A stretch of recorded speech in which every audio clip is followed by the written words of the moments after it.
And welcome back, everyone. Welcome to our second broadcast of the evening. We just finished up the DreamHack Atlanta replay cast for Group Stage 1, and now we are here with OSC King of the Hill weekly number 116. I'm your host, Light VIP, and I will shortly be joined by Kuro, aka 16th Squad Sanseki. So I'll be joined soon once we are ready, but until then we have a match before us. Spawning in the bottom left hand corner of Waterfall, we have the South Korean Terran player, currently teamless and up 1-0 as reigning as the current king of the hill. It is Percival. And spawning in the top right hand corner of Waterfall, oh my god, I should be used to this, we have the King of the Sea, hailing from the land of Vietnam, representing the Juggernauts. It is MeomaikA. Beautiful, you love it to see it. So yes, we did just need a little bit of time to set up all of the overlays and to switch scenes and get our delay back up and running. But we have returned, and yeah, we have some great StarCraft before us. Unfortunately, we missed out on the very first game. The first game was Demi versus Percival, and I believe Percival came out on top there. That is why he is the current king of the hill. Unfortunately, we missed out on that first game. We do have the replay available to us, though, so potentially we could cast it at the end of the evening if we have a little bit of time. But until then, we have another TBZ. And already a pretty interesting one here as Percival goes for the low ground racks expand. You don't see this too often, especially on Waterfall. As a result, we're going to be able to get a wall up very quickly. It does mean that the add-ons typically are a little bit more exposed, as I believe this add-on is a part of the wall. So if a Bane Bust came on over, this reactor would be a little bit vulnerable here. But MeomaikA sees everything, and we see a cancel on the reactor, by the way. Oh my god, as Percival lifts it up to kill the Overlord. I was about to say that MeomaikA was going to be able to see literally everything that Percival was doing, but yeah, Percival decides to delay his build just so he kills that Overlord. He does kill it in the end. Now MeomaikA is going to be a little bit more in the dark, forced to just double check there with that Ling. Oh my god. What is even happening this game? I love Meo. There's a reason why we love casting him, as we do see he's still on 2 bases. It takes him a little bit longer here to drone up and expand. Does end up focusing down one of those SCVs. Not bad damage whatsoever. Looking at his vision, he has been unable to see what the follow-up is. This is, of course, a 1-1-1, but a really peculiar 1-1-1. We don't have any add-ons on the factory. Because of that, we're not going to be seeing an add-on switch. Maybe I spoke too soon. It looks like we are seeing an add-on switch here. Mate, you never see this. What is happening? This is such a weird wall, but I guess it works. There we go. Hellion production is going to commence. The first Hellion is just rushing across the map anyway. Asher would have loved to have been a part of this. Mate, MeomaikA against Percival, two of the strangest players of their respective races. My god. As MeomaikA, he's rushing into a lair, by the way. He's taking 2 gases, so he doesn't have all 5 gases available to him. He could still be looking to go into fast muta play, as it looks like a couple of Lings are going to be able to catch some Hellions here in the middle of the map. Ay. Only 1 Hellion remaining, so Percival's going to be in the dark, but Percival's committing. Despite the fact that he had a rough start, he lost a lot of Hellions in the middle of the map. He's going for an armory. He's going for a Hellbat push.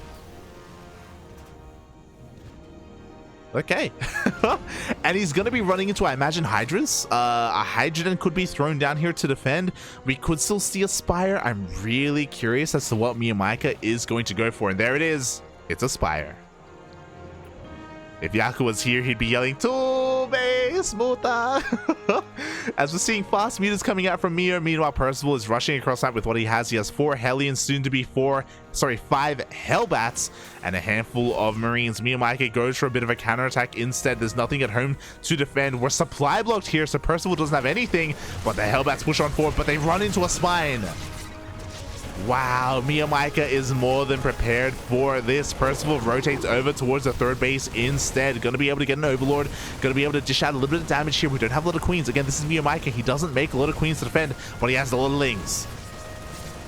He has more than enough lings. He's going to be going for that surround in the end. Oh, but the Hellbats roast up most of them.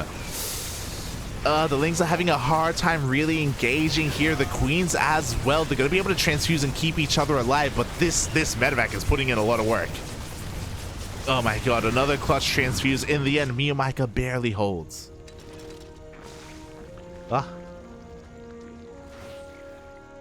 And his Spire finishes up just in time. We don't have a lot of gas to work with. Oh, no, there we go. We see why. 6 mutas are going to be on the way here. Do we have a lot of anti-air? Mate, this main is so messy. The bases of Percival are so messy. My god. I don't know what...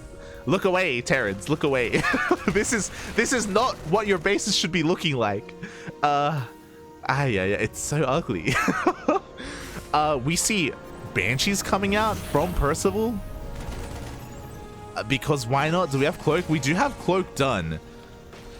Yeah, and because the SimCity is so awkward, I guess Percival is safe here on 2 bases, but the mutas are flying on in. Oh, but they run into some Marines. 1 muta going down immediately.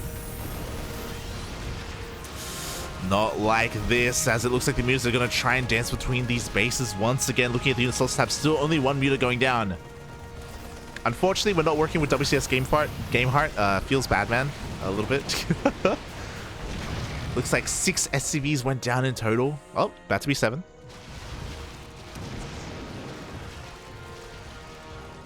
No. And yeah, MeomaikA, he's just left to his own devices. He can just drone up from here. It's something we don't see too often, but MeomaikA looking to get fully saturated on 3 bases. He's got mutas, he's got lings as well.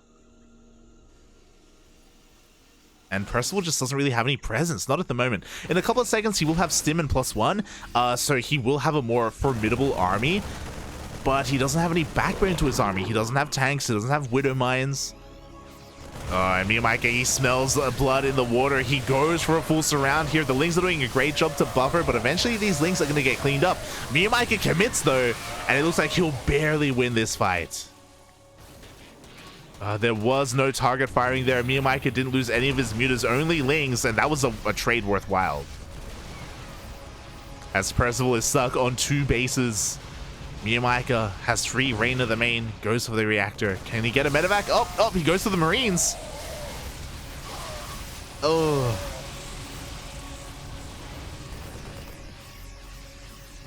And MeomaikA just crippling the army, the economy here of Percival. At the same time, it looks like we had a couple of Banshees across the map. Oh, if only we had WCS Gameheart. It looks like these Banshees were able to deal a lot of counter damage, actually. Oh my god. Look at the drone count here from MeomaikA. 17 drones went down, and I'm pretty sure 16 of those were from those Banshees. So I do apologize for not quite looking and paying attention to the minimap. I was distracted by the Ling Muta.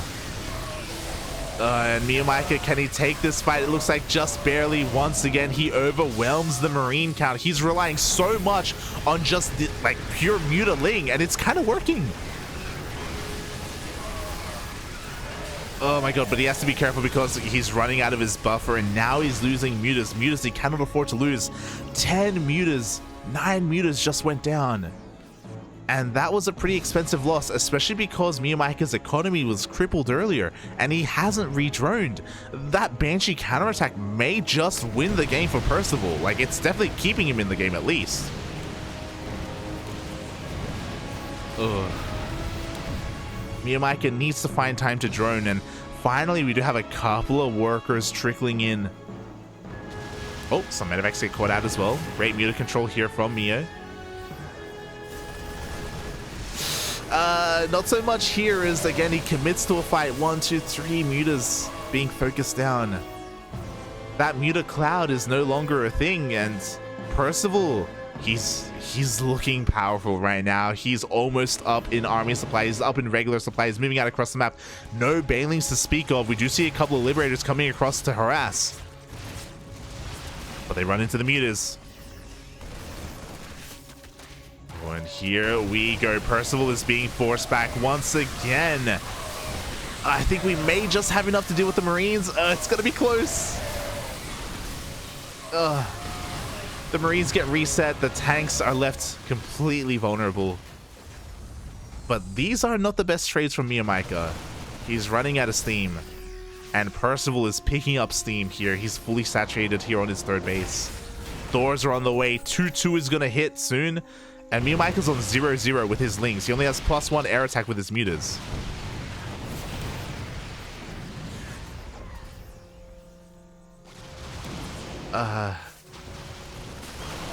Again, another Muta goes down.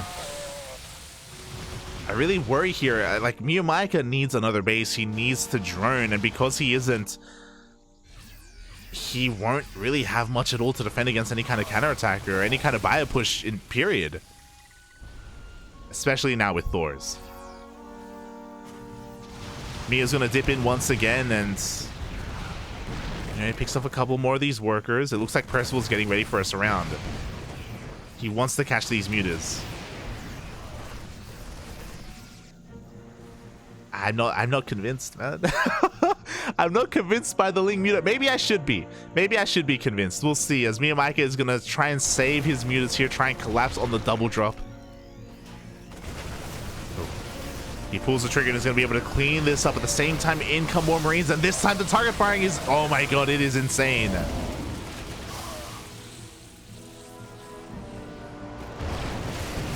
MeomaikA is going to try and dive once again. Honestly, like, Percival, he doesn't have his entire army together here, so these are kind of the best trades that MeomaikA can hope for, but even the best trades are not going to be good enough. GG gets called, and Percival, he took down Demi. He takes down MeomaikA as well.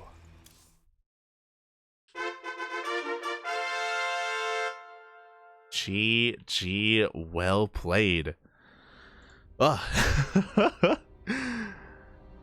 Yeah, congratulations to Percival. MeomaikA was looking powerful there, but that Banshee counterattack really sealed the deal for Percival. Like, MeomaikA was pretty all in because he was refusing to drone, and unfortunately we didn't quite catch it, but those 2 Banshees killed 16 drones.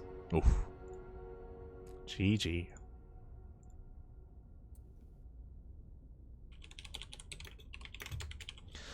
And with that, the king still reigns supreme. Percival is going to be able to hold on to his crown as he moves on to face another player.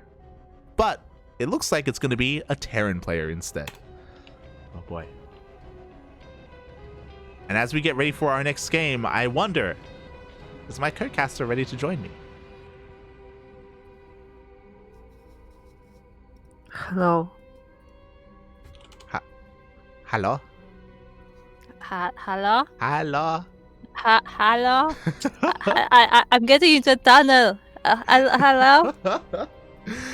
Oh my god. Welcome everyone. Kuro to the cast, as it's been a while since we've casted together, Kuro. It's been a while. It has been, actually. Because lately the team events have been casted by Asher as well. Mm-hmm. Yeah, it's been a while since we've been able, I mean, it's been a while since you've casted King of the Hill. Like, you started as the King of the Hill caster, and then there were a couple of weeks where you were unavailable, and then Asher stepped in, and then I think Yaku stepped in as well. So it's good to have you back. Good to have you back. I'm glad you would have me. with all my Zerg knowledge to cast this TVT. Oh yeah, just for you. You can jump in as soon as both Zerg players got eliminated. It's great. Yep. Yeah. He's good. He's good to jump straight into a TVT as the first match. They will definitely bump up my energy on this exciting place. I mean, to be fair, it is HonMonO. It is the honorable monorable. So you get some quality TVT that everyone can enjoy. Let's hope that is true, as we are now loaded into Cosmic Sapphire, which is our map. And we are looking at the base of said Terran. We are looking at the blue Terran, the Korean Terran, but living in Japan. It is HonMonO. And spawning in the bottom right hand corner of Cosmic Sapphire, we have the current King of the Hill, the Zerg Slayer himself. It is Percival.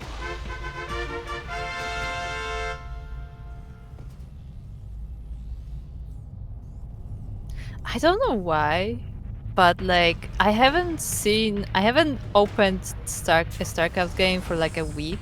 Mhm. And now suddenly everything just looks so high quality. You're like, oh my god, the pixels, they're everywhere. Oh. Yeah, no, actually.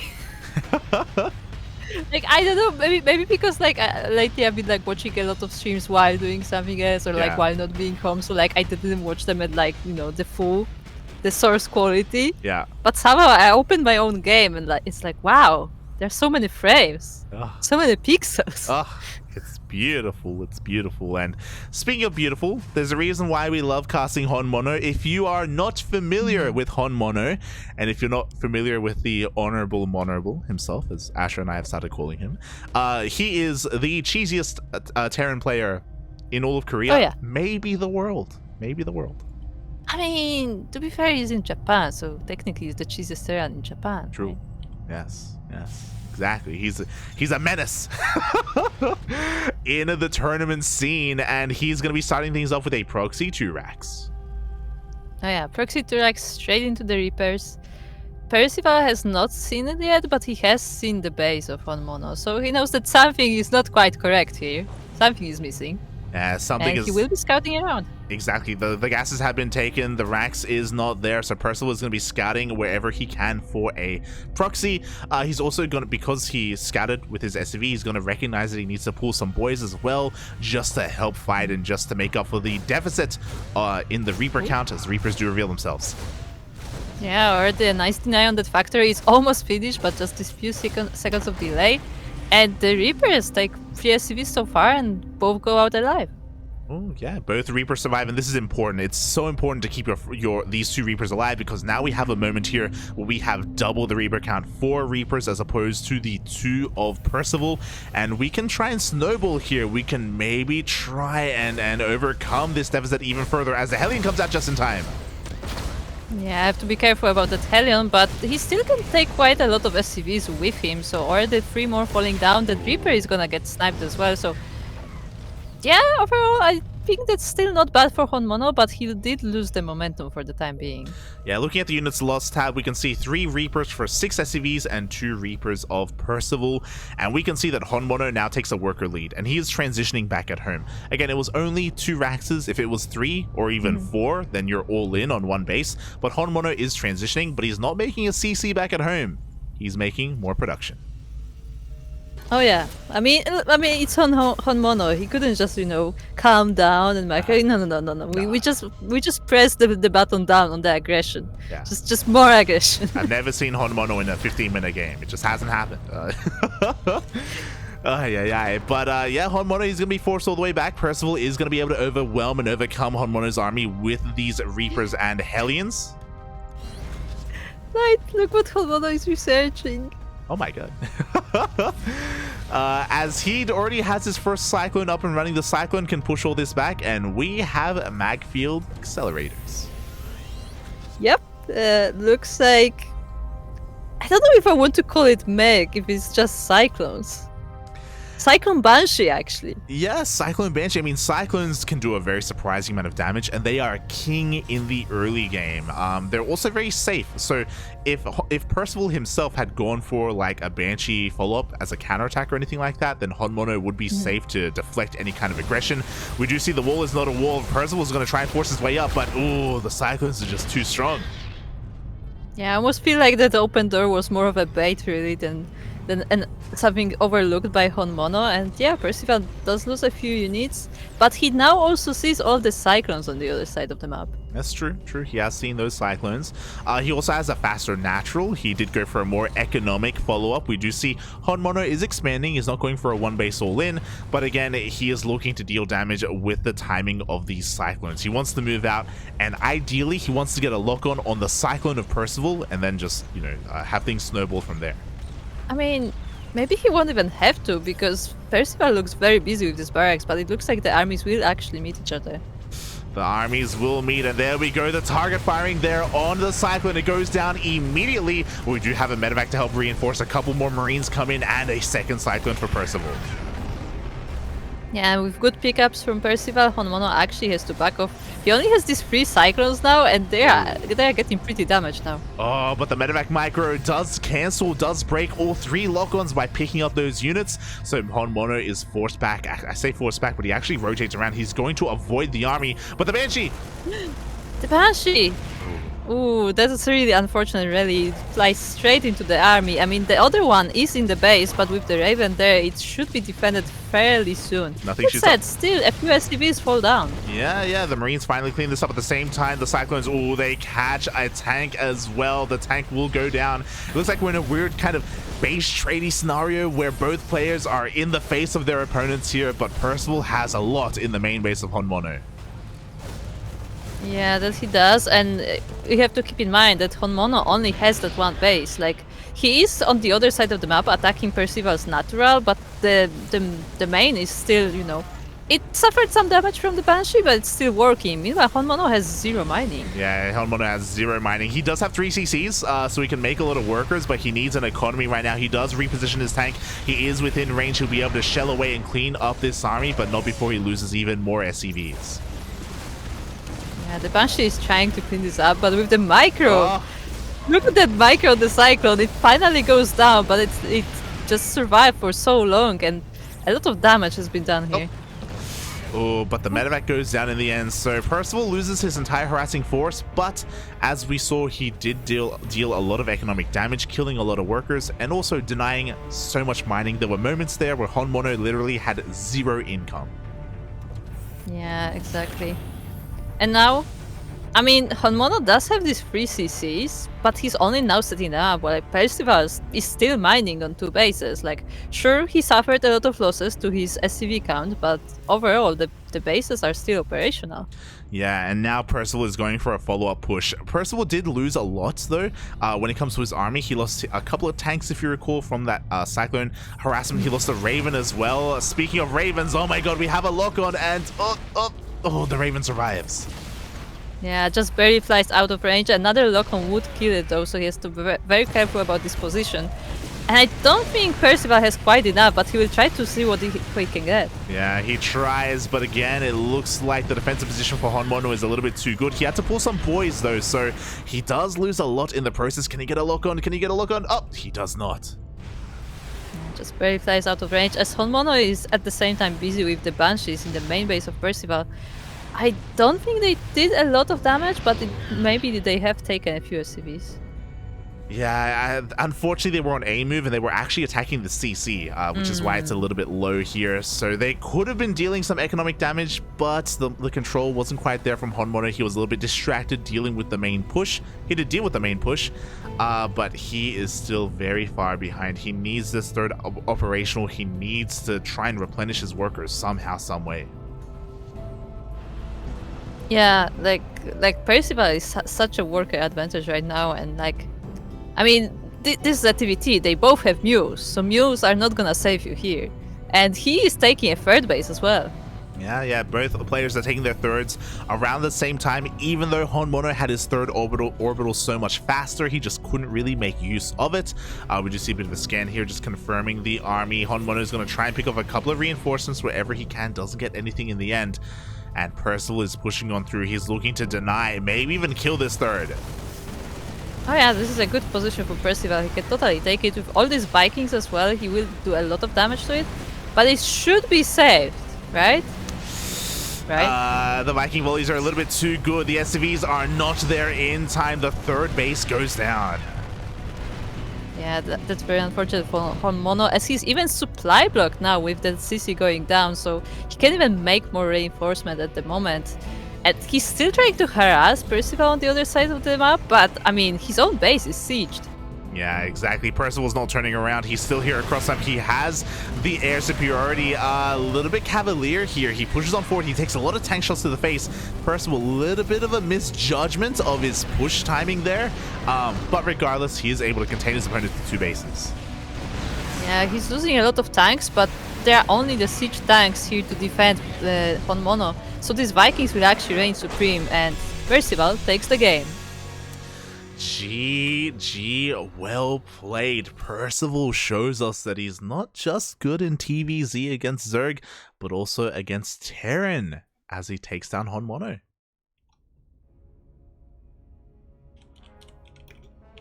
My brain is tired. And it suddenly clung to the fact that you said TVZ versus Zerg. It's like...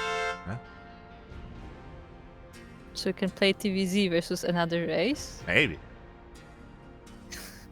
It's like... Unless the Zerg, like, neural parasites, a pro, Ah. and then you play TVZ versus Protoss. What? I need to go back to bed. shaking my head. So yes, GG. Congratulations to Percival as he holds on to his crown. So far undefeated in this week's OSC King of the Hill, but we got plenty of players to throw at him, and oh, it's your favorite, Kuro. It's another Terran. Oh boy, do I love TVT. I mean, we'll see how Nicoract does with Percival, because we know that Nicoract is the ByuN sniper, so he has done that in the past more than once. But I don't think Percival is quite like ByuN, so we'll see how that works out. Yeah, we'll see. As you did just mention it, our next player to rise up, our next challenger for the throne is going to be the Terran player Nicoract, coming over from the land of Europe to try and stop this Korean Terran, this Korean tyrant. And that he will, as he is now spawning on the, once again, Cosmic Sapphire. In the bottom right corner, we have the red Terran representing System Gaming. It is Nicoract. And spawning in the top left-hand corner of Cosmic Sapphire, we have the South Korean Terran player, the current king of the hill, taking down 3 big names. Can he get a 4th? It is Percival.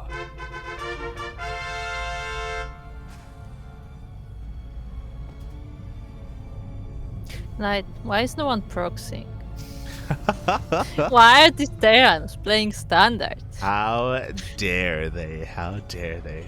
I mean, even though we have some standard play coming out, Nicoract is a very aggressive Terran player. He usually does go for some pretty crisp timing attacks, and that is how he is able to overcome someone like ByuN at times. So I do think that Nicoract may be the toughest challenge for Percival yet. Maybe. Yeah, it's like a little surprising, because I would think that, like, you know, Nicoract is better player than them necessarily, but like, because of like, he seems to be like just, you know, an expert specific in this, in, like, you know, defeating these really good Terrans. So I mean, we'll see if it will work out for him this time. Yeah, we shall see. We'll see kind of what the plan is for our players. Oh my god, did you see that? What? What was that? Nicoract just canceled something. He went for a Ghost Academy. He threw down a Ghost Academy and then he canceled it. Oh boy. He's crazy. Do you think it was a misclick, or was he was like, nah, wait, too crazy? I think it was probably a misclick, because he didn't scat anything that told him not to commit, and ghost rushes are typically not a thing in TVT at all. I mean, what if he like put it down? He's like, wait, this is TVT, no? Yeah, it's possible that happened. He's like, oh, hold on, this doesn't work. So for a moment he lost his mind, but he found it. It's okay. Yeah, it's still there. It's okay. Yeah. And so is this Reaper together with an SCV. The SCV unfortunately goes down, but Percival should be able to get the information about what is going on in Nicoract's base. Yeah, because that SCV, he was able to tank some shots, he was able to shoot first and come out ahead in the Reaper trade, so he was able to get that scout off, just confirming the gases, confirming the add-ons as well on the first couple of buildings. So yeah, Percival was able to escape with the life of his Reaper. Indeed, and now the Hellion is joining in for Nicoract. He sends his own scout, but what is he gonna find?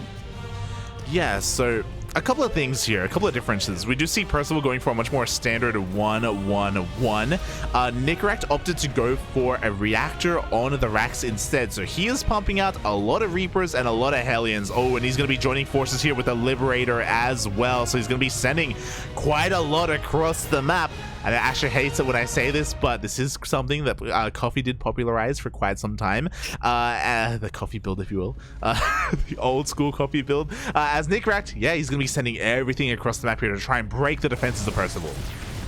Yeah, and right now he does have more units. There is defender's advantage though, so we can't forget about that. But if Nicoract moves in now, he can deal some damage. Oh boy, he can. It looks like he has to wait a little bit though, because ideally you wait and you hit together with your Liberator. You go for the 1-2 timing. So even if your Reapers and Hellions don't break through, ideally your opponent is distracted and the Liberator is able to just get some SCV kills in the main. Yeah, unfortunately, it is still a while before that Liberator reaches the base, but the Viking is actually on this side, so it may be distracted enough to not notice. Oh, it looks like he dives on top of the Cyclone. Will he be able to get it in time? No, he will not. Only gets one volley off on it. He does turn around. He does wreak havoc in this mineral line, but eventually he'll be cleaned up.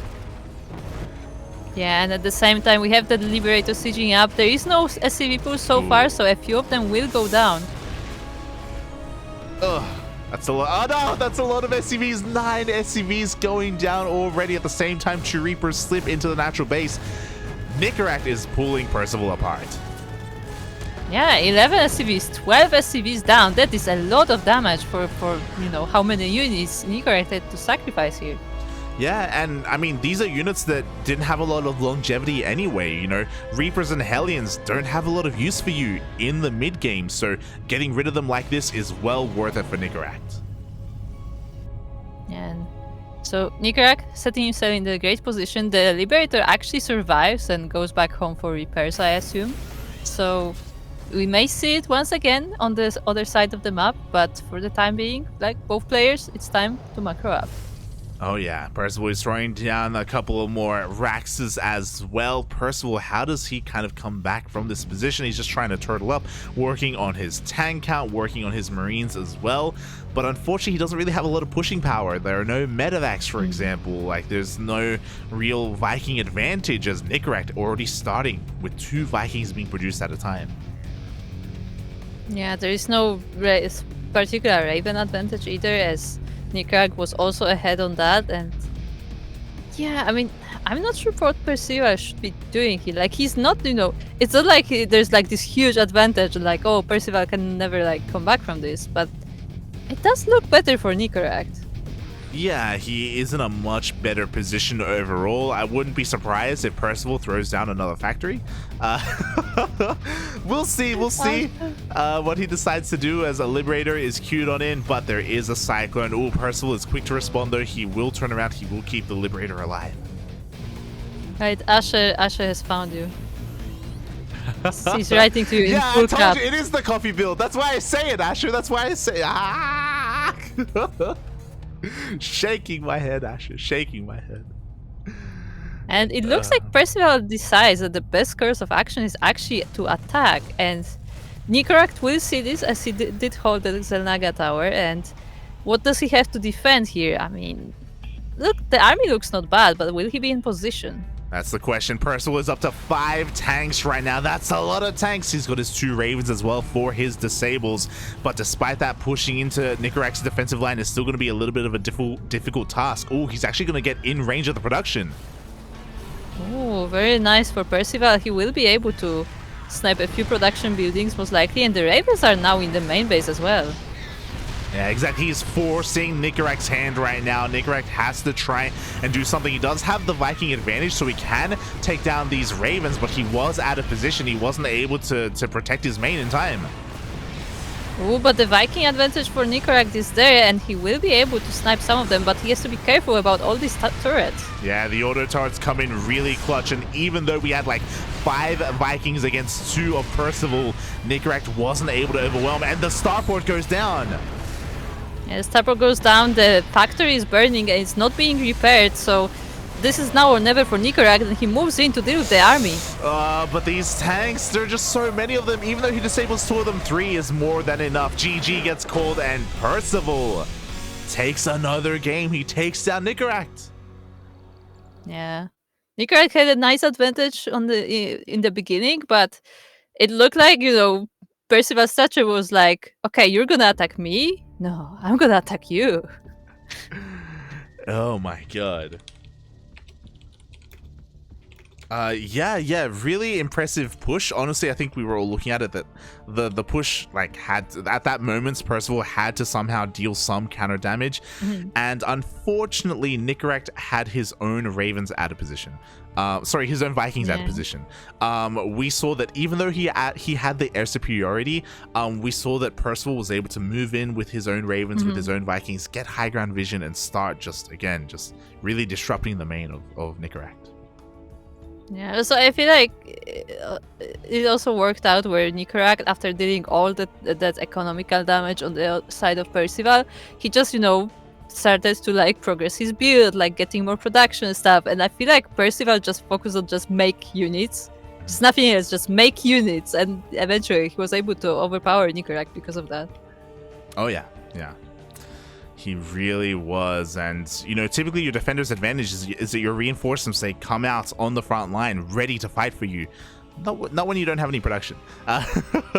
So very key move there from our Korean Terran, and yeah, I remember why you love casting OSC King of the Hill so much. It's because it's very Terran dominated, as we have another Terran coming on over. Oh no.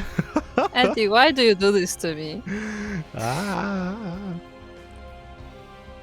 It is the dominant force here in King of the Hill, and we'll see. Oh, we have a Romanian challenger. Oh, I think I know who that is. It's a shame Spirit is not here, huh? It is a shame. It is a shame. Oh my god, we're gonna make Asher jealous with all these TBTs as CuKu is coming out. Yeah, CuKu will be coming out next, and we will see if he can take down Percival, because it looks like so far nobody can touch the king. So, I mean, someone eventually has to beat him, right? Untouchable, unwinnable. V Percival is unwinnable apparently. I mean, at least if you're Terran or Zerg. We'll see if he can be overcome. Wait, if you're a Terran playing versus Percival, does that mean TVP unwinnable? What?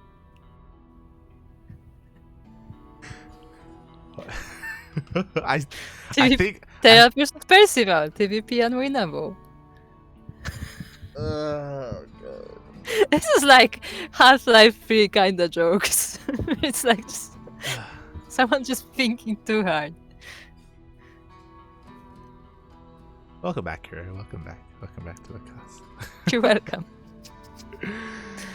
Oh my god. Hi. All right. Well, we are of course going to be getting ready here for our next game. I believe CuKu is making his way to the land of the Americas. Yeah, let's hope so. As we do not see him quite yet, but he should be here shortly. Oh, exactly. And I'll see what he will bring this time. I was curious about something off the top of your head. Do you know any other notable player from Romania?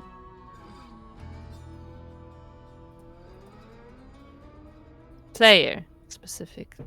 Mm-hmm. No, I don't think so actually. Yeah, I was trying to think as well. Yeah. Because if you remember, back in the day, there was DreamHack Bucharest. There was. So, there were competitions there, so there were more players. But was there anyone that was, consistently... Wait, is Nightend from Romania? I was thinking Nightend. Is he from Romania or Bulgaria? Where's... I think Romania. I don't remember.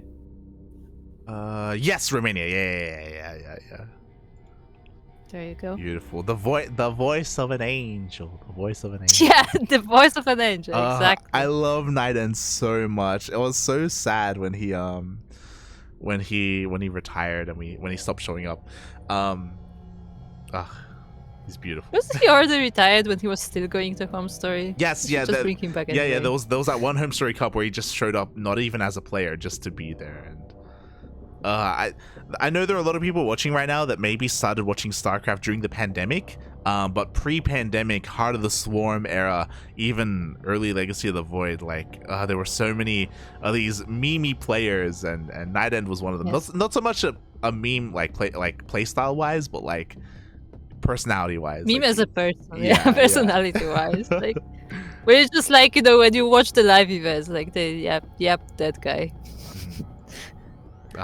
I love him so much. I love him so much. Like there's these like these kind of like niche players that in my mind were known for that. For me, it was Night End, and do you remember Mini Razor?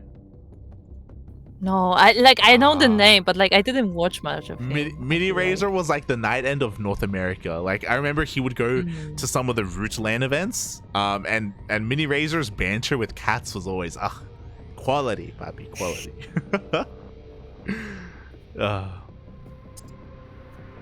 I think who else was like that? There was someone else, but the name escapes me now. Yeah. I guess you could kind of count Bling into that, right? Bling, yeah. He also Bling. kind of a meme person. Yeah. Bling was really memey as well. Like that's why Home Story Cup I think was as good as it was, because there were so many, especially European players, that were really able to just show off their personalities and have fun and be silly and be able to like introduce themselves like with their casting as well, show off with their casting. Like it was a lot of fun. And yeah, for those who don't know, Night End having the voice of an angel. You should hear it. That's what I'm saying. Yeah. Judge it for yourself. Yeah, it's like he's the opposite of me. Where there were even times where he would even try to hype cast, but his voice could just never reach those levels, you know? Like he just it's like he was a person that was cursed to whisper constantly. He could only ever whisper. Yeah, you know? well, also, like his voice is just very. It's not soft. It's just like, I don't know. It's something else. Yeah, I don't know. It's special. Like every time he spoke, everybody knew that was Night End. Like he's very characteristic. Beautiful. Oh. Aye. Dracula. Yes, we are getting this game ready. CuKu still getting ready. Percival waiting as well. Vlad the Chad. Yes. Night End. He was like a vampire. Yes. I mean, because if we're talking about Romania, I'm like, who do I know from Romania? I guess Zook. I mean, it's not a player. I was looking at Wikipedia.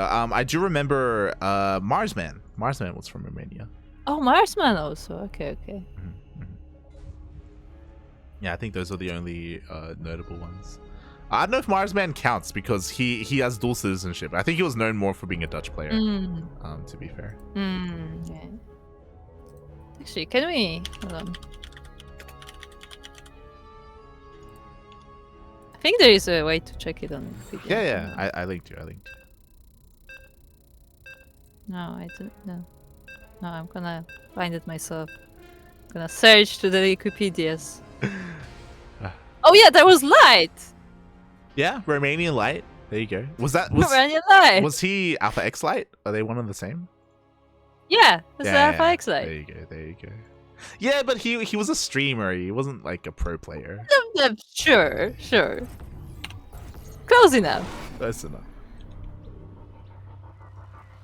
But we are now close to starting this game as we are finally loaded to Tropical Sacrifice. And we are looking at our current king. So far undefeated. Nobody can touch him apparently. It is the one, the only, the Korean Terran player, Percival.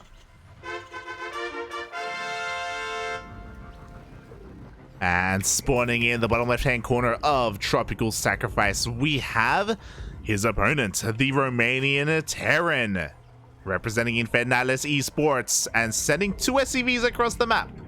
It is CuKu. So remember what Spirit said about CuKu? Yes. Oh my god, for those wondering, a couple of weeks ago we were casting OSC King of the Hill and we uncovered a little bit of drama. Spirit, of course, having some beef with CuKu because apparently on the ladder CuKu was being disrespectful and constantly cheesing him and proxy raxing him on the ladder. Yeah, in TVT. In TVT. Which is what we are having today. And CuKu, I guess true to his style, once again, going for that proxy. Yeah, yeah. A very interesting one with the one high ground barracks and one low ground. Yeah, I haven't seen this location used, this location variant used before, but this is pretty interesting here. Oh my god, as he commits and he throws down a third Rax. Oh my god. Ooh, interesting. So we have a free Rax right in front of Percival's base.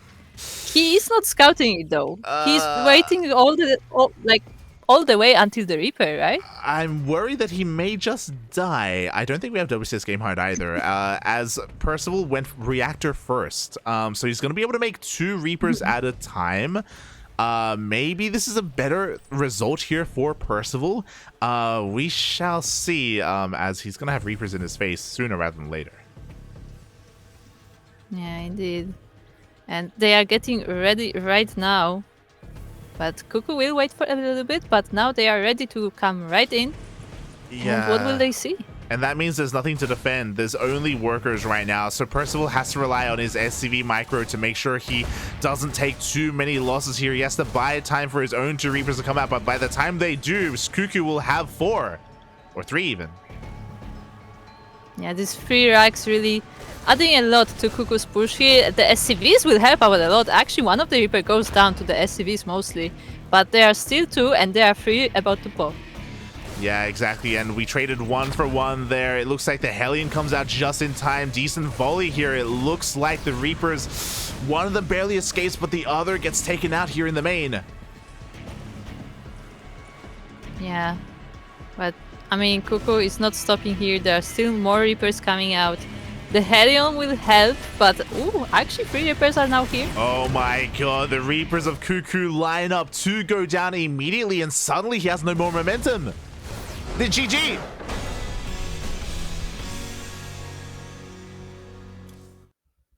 Okay, who's next? There you go. like Percival just, you know, brushes him off the shoulder. Yeah. He's like, okay, next one. Yeah. It's like, mate, Spirit told me about you, buddy. GG. Percival just beautifully defends. I mean, what I will say is that, again, he had some really good Hellion auto attacks there. Of course, Hellion shots do splash damage, so when you play against them as the aggressor, you need to split up your Reapers. You have to try and minimize that splash damage as much as possible. But also Percival pulling his workers and getting a couple of surrounds as well. Like, he had some really good engagements. Yeah, very well done for Percival. And we were very worried about him on the beginning because he went for, like, you know, for that reactor, like delayed his production all the way until then. And, you know, that gave some more space for CuKu to accumulate those Reapers. But in the end, it just worked out for Percival. Yeah. Percival didn't even SCV scout, by the way. Like, he had no vision out on the map. He was just doing his opener, doing his build, and then the Reaper showed up and he's like, oh, okay, I need to pull some boys. I need to get myself ready. I know exactly what I need to do. And yeah, really powerful defense from Percival.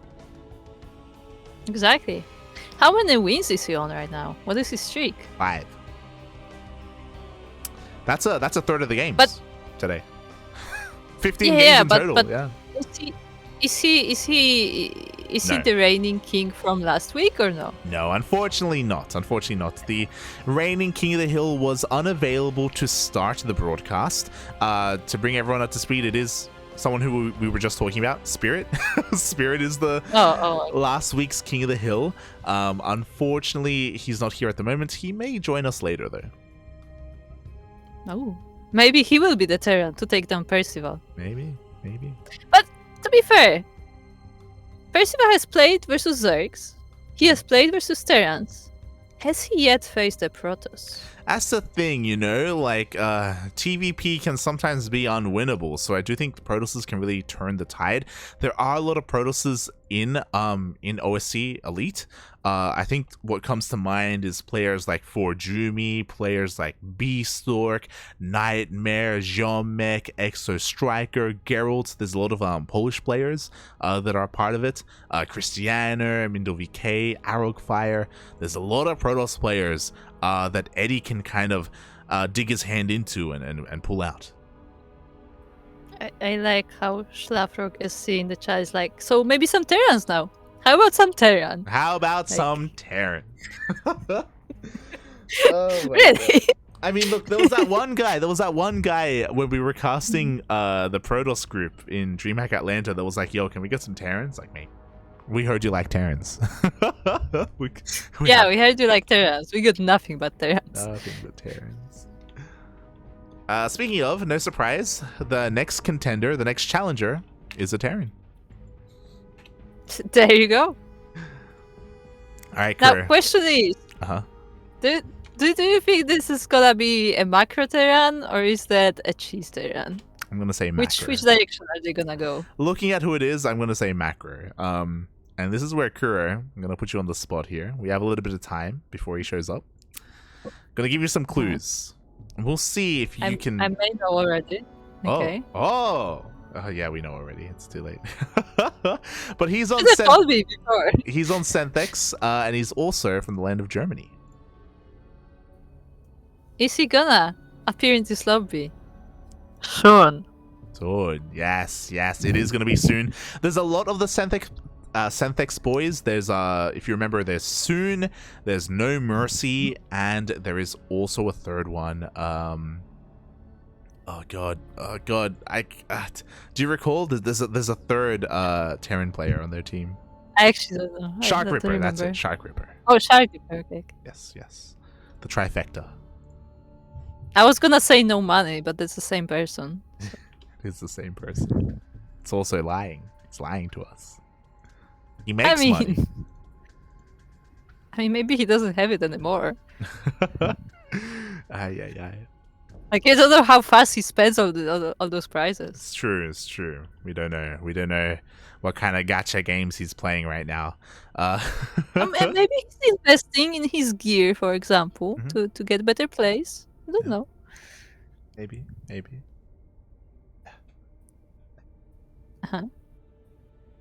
As the Terrans are coming out strong, Papi. One after another. Will we ever get a Protoss? Nah, Protosses are on vacation. They're too busy winning. Too busy being champions. Busy winning. Oh my god. Yeah. No, actually, the Protosses are studying hero replays right now. That's what's happening. Yeah. Just too busy studying, which is good. I mean, you should study replays. You should try to improve if you can. Yeah. Shout out to ESL for releasing the Atlanta replays publicly to everyone. So if you want them, you can check them out on social medias, on the Twitters. The players just need a little bit of time to get ready. But I have to wonder, can anyone stop Percival? Soon is a bit of an underdog, a lesser known player, but a powerful player nonetheless. My prediction is he's gonna pick Eternal Empire, and he's gonna play mech. Oh my god, no. He's done it a couple of times. No. We've seen a couple of TVTs with Soon. Why would you trap two Zergs in a mech TVT? No, why would you do this? No boy. But we'll see. We'll see what he does end up picking as I guess you can talk about it a little bit. We do have a different map pool. Oh yeah, we do. In the OSC events, we have a bit of a mixed map pool, especially for this King of the Hill series, where we have a few of the current maps, the usual, the current ladder maps, but we also have some old maps that were voted in by, I believe, mostly the organizer and I think the player representatives. So we have some older maps as well. So apart from the regular, we do have Eternal Empire, we have Everdream, and we also have Nightshade. So those are 3 of the older maps that are part of this map pool, and players are free to choose them. But looks like we actually are going somewhere else. Oh, yeah. Yeah, as it looks like, I'm just letting the players know. I actually didn't know this rule, but apparently the server advantage goes to the challenger. So they were asking if we were going to play on West or Central, and because Soon is challenging Percival, it is going to be on Central. It's like, I challenge you to Singapore. Yeah, Okay. yeah, it's like, you know, we have to fight on my terms, on my home field. Not necessarily home field advantage, but a slight advantage nonetheless. So interesting to know. Just something to bear in mind for future games as well. Could factor into things, but yeah, this is going to be interesting. I mean, Percival, he's warmed up. Oh, definitely, and especially against the Terrans. So, I mean, Su has really to pull up something interesting to take him down. So, or maybe, you know, maybe Percival is just tired after all these challenges, and maybe he will sleep up somewhere. We don't know. Oh yeah, we will see. As we are not on Eternal Empire, we're on the direct opposite map of Eternal Empire. We are loading into Waterfall. Indeed, we are. I hope this is not, you know, Waterfall is decently small, so I hope it's not a mech TVT, where both of them just turtle and wait for the other. It looks like a bit of a more dynamic map, and we will soon find... Huh? Are the hiccups back? And we are here on the waterfall, and we are looking at the base of the red Terran player representing Centex in Germany. We will find out what his strategy is soon.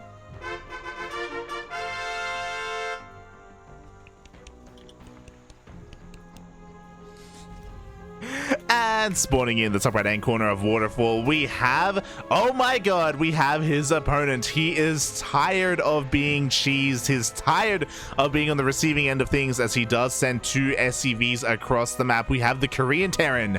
He is Percival. Yeah, it looks like Percival's like, cheese, you say, cheese. Okay, I can cheese. And this is his time to send the axe to the other side of the map. Oh boy, it is his time. It's his opportunity, as we do have the Raxes are being finished up right outside the main base. Oh boy, and Soon hasn't gone for an SCV scout, and I worry here. Especially, I worry if Soon has been, in a way, watching the last games, because Percival has been the defender. So really, the last thing on his mind would be cheese. Yeah, indeed, and it doesn't look like he's quite ready to defend this. The 2 racks of Percival is about to be finished. And I don't know if Soon can actually fight this with only 1 racks of his own. Yeah, I mean, we'll see. Obviously, like, there's going to be a moment. We've seen the defense here from Percival as well. You know, you have to pull some boys. They have to help out because you're going to have a Reaper disadvantage. We have to start Hellion production ASAP as well. There's a factory. We do see Percival just dipping in and confirming the scout with his worker. I do appreciate that Soon is throwing down a bunker as well, which will have eyes on those Reapers as soon as possible. That's not a bunker light. Yeah, it's a depot. Yeah. It's a bunker. Oh. Well, the depot in position just to get scouting. Yeah. We do see Percival going in. We do see who shoots first. Oh, it looks like Soon shoots first. Oh. Oh, a lot of grenades falling down. The SCV is actually chasing off the Reaper, and now the boys have to be pulled off the line. Both Reapers goes down. Yeah, was that worth it here for Percival? It looks like it is, because the Reaper is still halfway done for Soon. More SCVs are going to be going down, but Percival also loses his own worker. Yeah, he does lose that SCV, and they are chasing the ones of the line. Really nice micro from Soon, though, like pulling off these damaged SCVs, and another Reaper is out. Yeah, meanwhile, great control from Percival. He does focus down the weakened workers. 2 more SCVs do end up falling, but now we have a Hellion, and Percival is forced to transition. Yeah, looks like this is being health for the most part. It still does a lot of damage. Another Reaper falls down, and this Helium will help with the defense, but a lot of SCVs are going down. Oh, yeah, exactly. 8 workers in total here. This is well worth it for Percival. You can see he is far ahead in the overall worker count. I do think that Percival can't really do too much more from here, but he's still making Reapers just so he has a force to defend any kind of counterattack.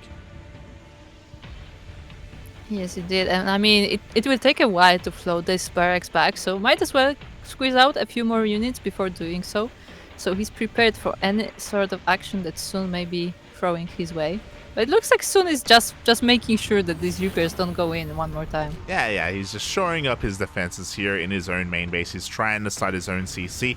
Percival likewise has his own command center on the way as well, but I do think that Percival has been able to successfully deal enough damage, not enough to end the game clearly, but enough to get ahead. Yeah, definitely. Even sending this scouting barracks up top here, and ooh, is he gonna be able to take down this depot?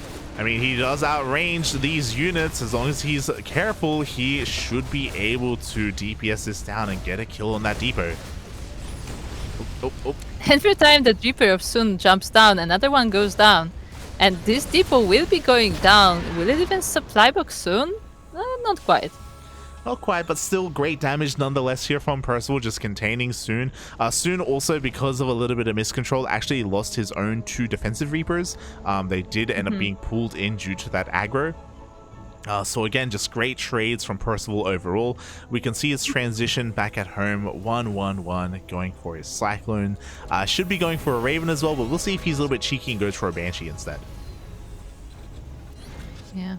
At the same time, in the base of Sun, we have this classic scouting Rax. You know, the Overlord of Terran. Ooh, and the Rax does spot, the production does spot that a drop is going to be going across the map, but as soon as that drop moves out, Percival moves in and forces the drop to stay at home. Yeah, and this base is being denied for the time being as well, even taking down some SCVs, and Sun once again has to defend his bases, and even the block from the Rax. Yeah, and there was a little bit of miscontrol there as well. Soon was trying to save his Hellions, but loses 1, loses 2. The medevac! Yeah, even the medevac falls down to the Cyclone. Now this single Cyclone is not going to be able to defend from all of these units and has to go back home. That's too much damage. Soon just lost everything. GG gets called, and Percival, our king, reigns supreme. He will not be dethroned. He gets a 6th win. Can anyone beat this guy? Can we? Is it possible? I think the only way to find out is to throw more Terrans at him. Yes, I'm glad you agree. We need more TVTs. Yeah. No. I mean, this is the only way to take him down. We just throw more Terrans at him. It's the only way, Papi. It's the only way. Like, eventually, he's just gonna be so tired that he has to make a mistake. You know. He has to. Not so far though.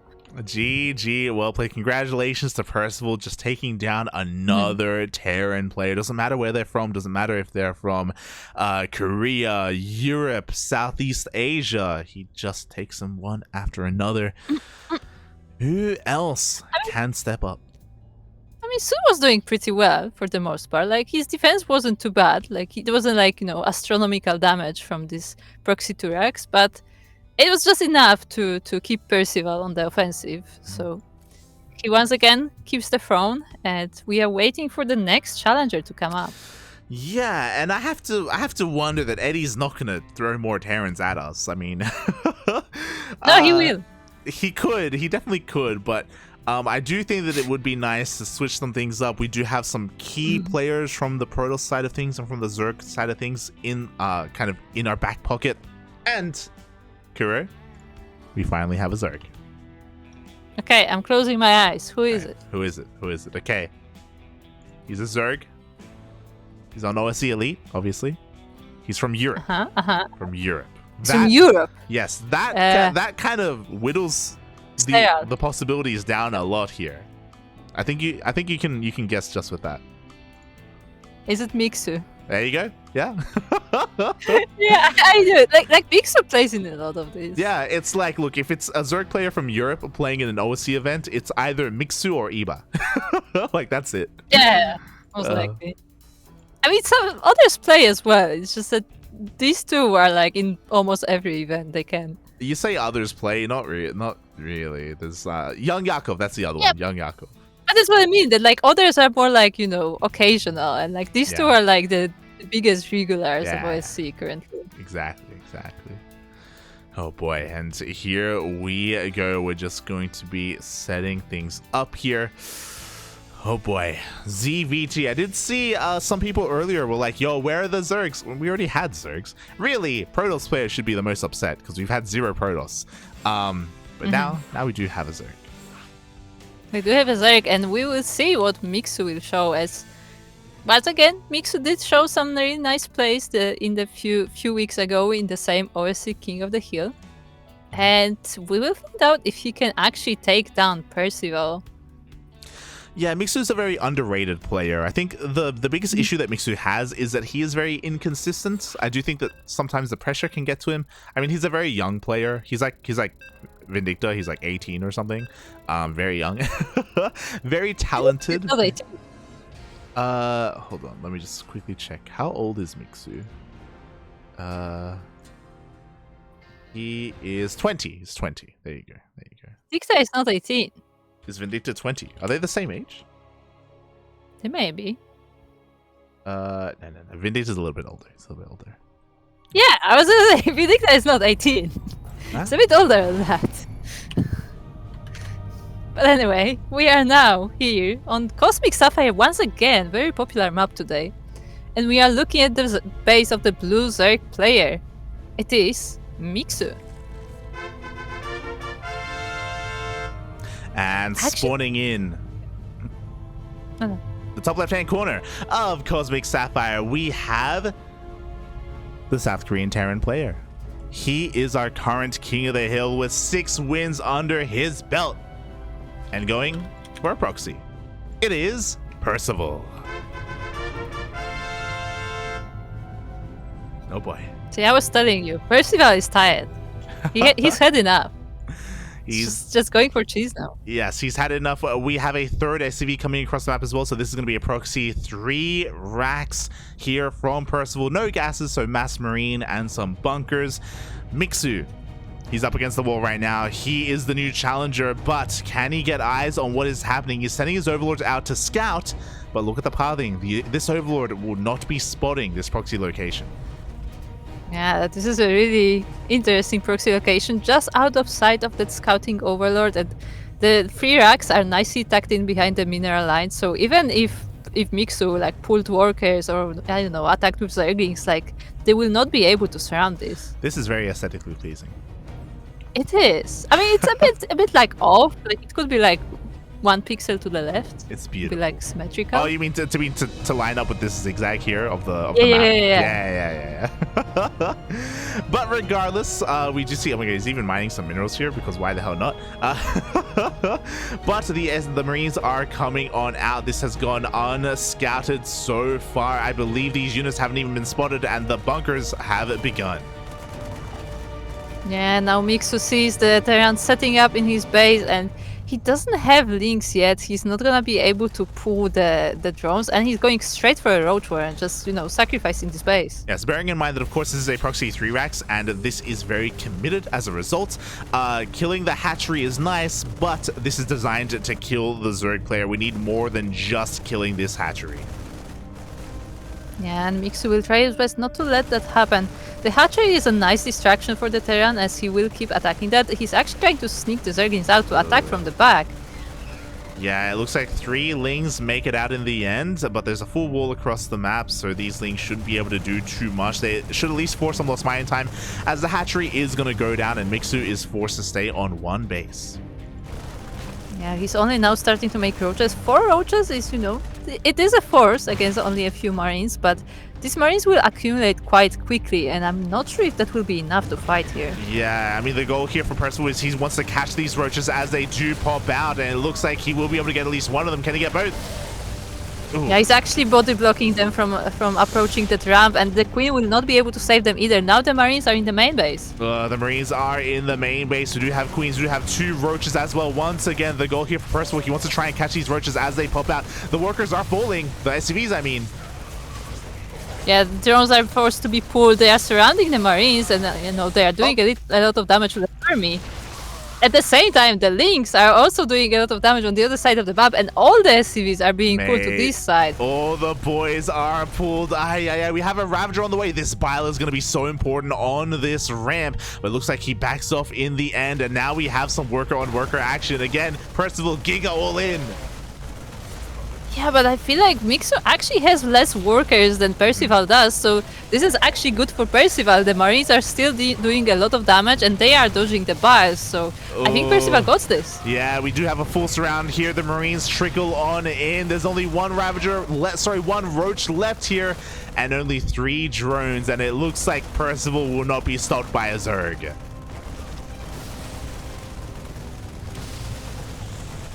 This is just, a moment of silence. Oh, a couple of the for Lynx come back for home the as fallen well. Zerglings.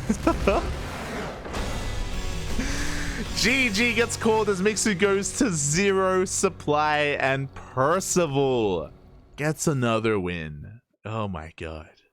Can't be stopped? You can't? He's literally the GOAT.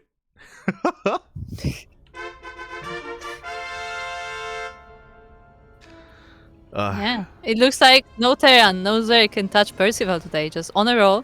He is a bit tired of all these games because he is going for the cheeses now. But will we see a challenger who can actually, bring a fight to him?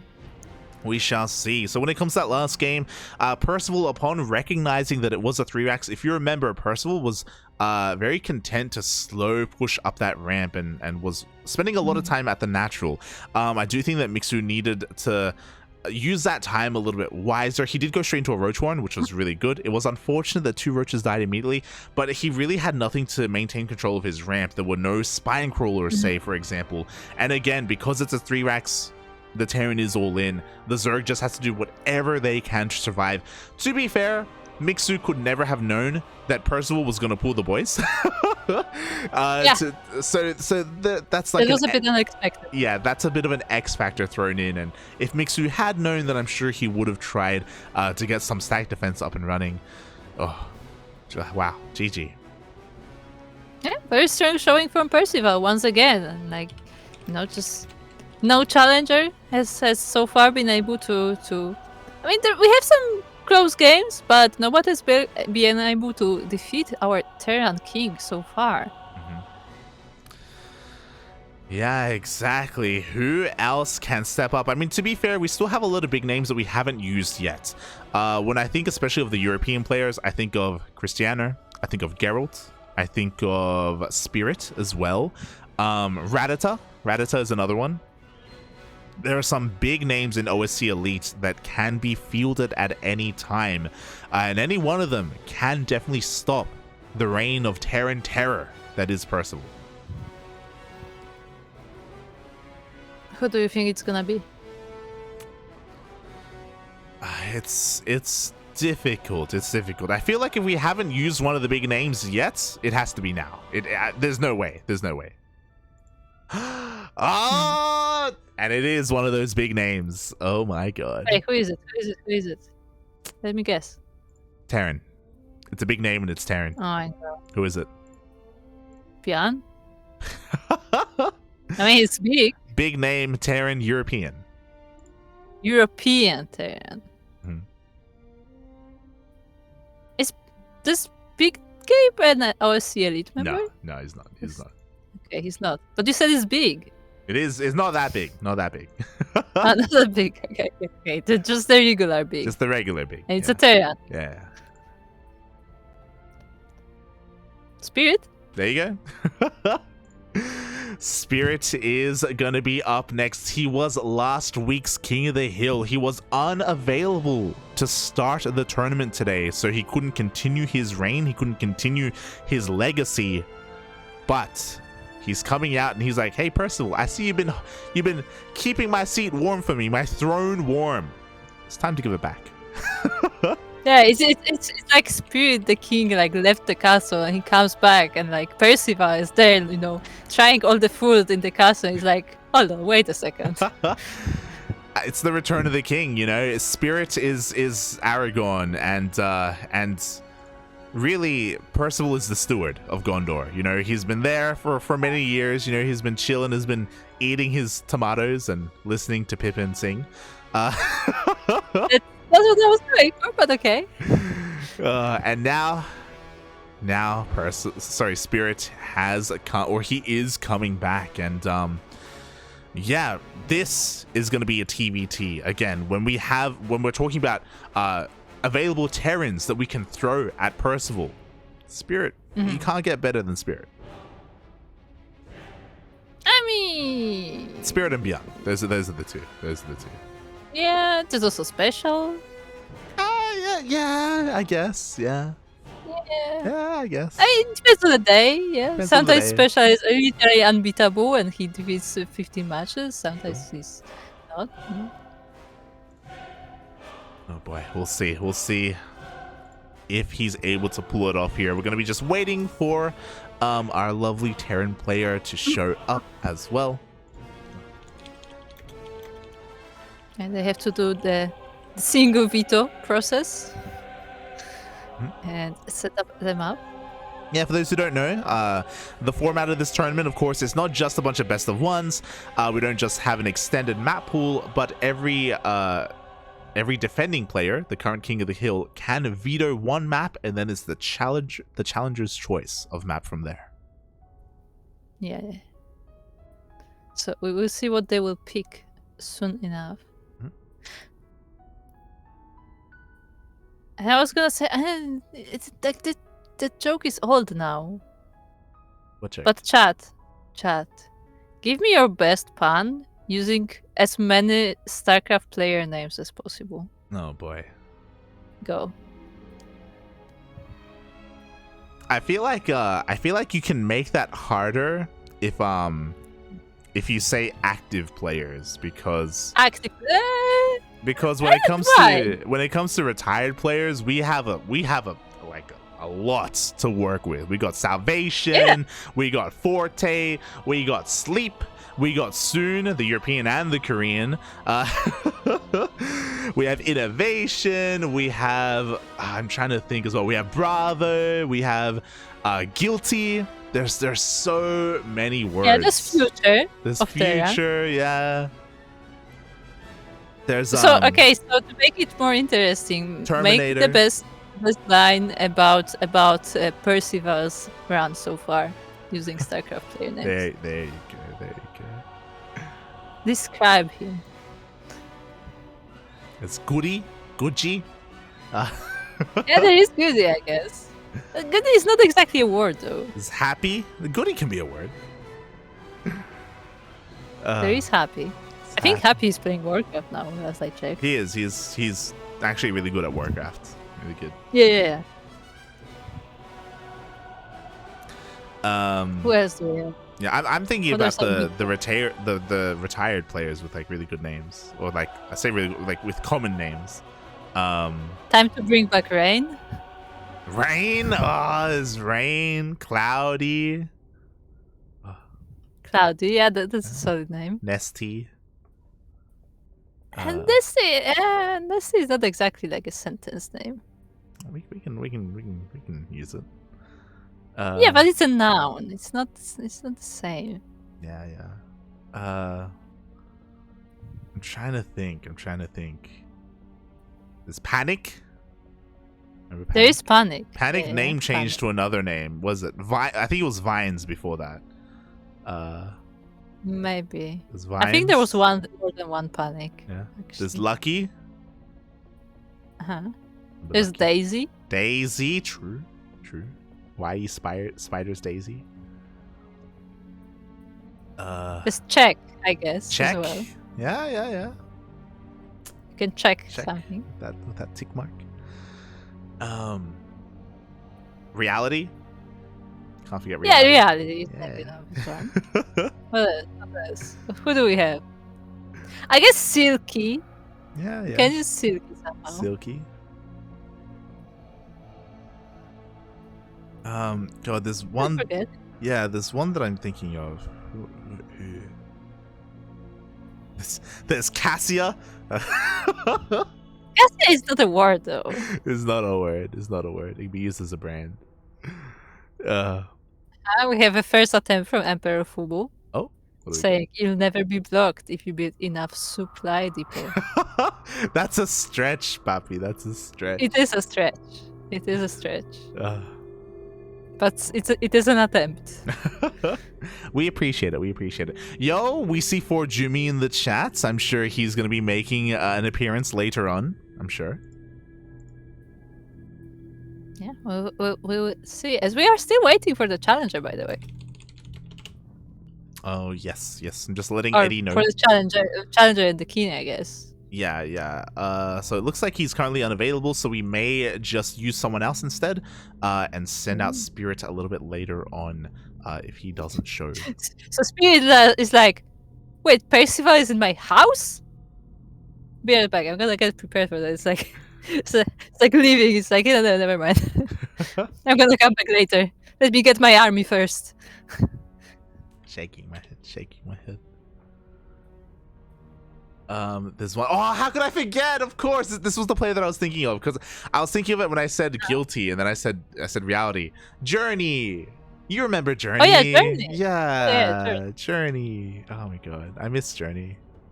I think Journey was actually the one who spoke decent English as well. Yeah. He spoke some English. He was one of the older players as well on the team, on Samsung. Oh. Journey. But yeah, it looks like we're trying. I think it looks like Spirit is going to be replaced. Oh my god! And we have our first Protoss player. Who may it be? Oh, he's in the chat.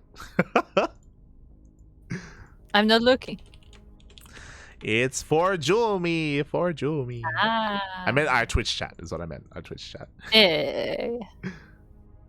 So I guess that's why he was checking the bracket. Yeah, there you go. Yeah, it looks like ForJumy is ready to be our next challenger, and the veto process has been started. So we shall soon have a game to see if maybe the Protoss is what we need to beat Percival. Yeah. First Protoss player of the night. It took us a while to get here, but finally, the Protosses have revealed themselves. They are no longer cloaked. They are no longer invisible. And I think this is a pretty good chance here for our lovely German contender, because ForJumy is a pretty terrifying player. Yeah, he definitely is. And as we said, Percival has been playing for a while, so you know you're gonna eventually run out of like ideas how to play. That is a different matchup though, so he should have a few builds ready. But I don't know how tired he may be at this point. So yeah, like this can be a little bit tiring, like playing game after game after game after game. There is some downtime in between, but yeah. Does he have what he needs to be fueled for the night? Does he have a bottle of Dare Iced coffee? Do you think they sell that in Korea? No. Does he have that Pocari sweat? Does he have it, Papi? Pocari Sweat. One of the weirder names for a drink. But it does taste good. It is a really odd name to drink the sweat of anything. Like it's Yeah, what's a Pocari though? Yeah. I mean the Pocari part is fine. It can be whatever, but yeah. Bit odd. Yeah, I do wonder what's the idea behind the name. Was it like because you sweat you drink it, or what? Well, Who thought this was a good idea? I think it's because it's like an isotonic drink, so athletes would drink it. So like if you're exercising and sweating and stuff, I think that's the idea, but still weird. Yeah, I think on the official website it says that it's like for like sports people and like for like sick people, so they can like be energized and stuff. Yeah. It's like, I mean, that was the idea. Like, obviously, anybody can drink it, but like that was the origin of the drink. But anyway, we are now once again coming back to Cosmic Sapphire, a really popular map today, and we are looking at our first Protoss challenger today. It is the German player in the red. It is ForJumy. And spawning in the bottom right-hand corner of Cosmic Sapphire, we have the South Korean Terran player representing himself, the current King of the Hill, the only, the one true king with 7 wins under his belt. It is Percival. Guess what, Light? Barracks in the third. We do have a proxy Rax coming out here.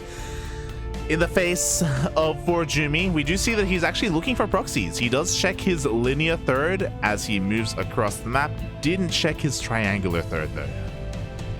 Yeah, and it looks like that prop actually is going to the side of Percival, so it will be a while before ForJumy sees this. I don't think that building is in range to give him vision on the racks, so this will be unscouted for a while. Yeah, I mean, this isn't going to be the most committed proxy. I think he just wants to get a Reaper and that's it. I imagine we're going to be seeing a factory soon after this.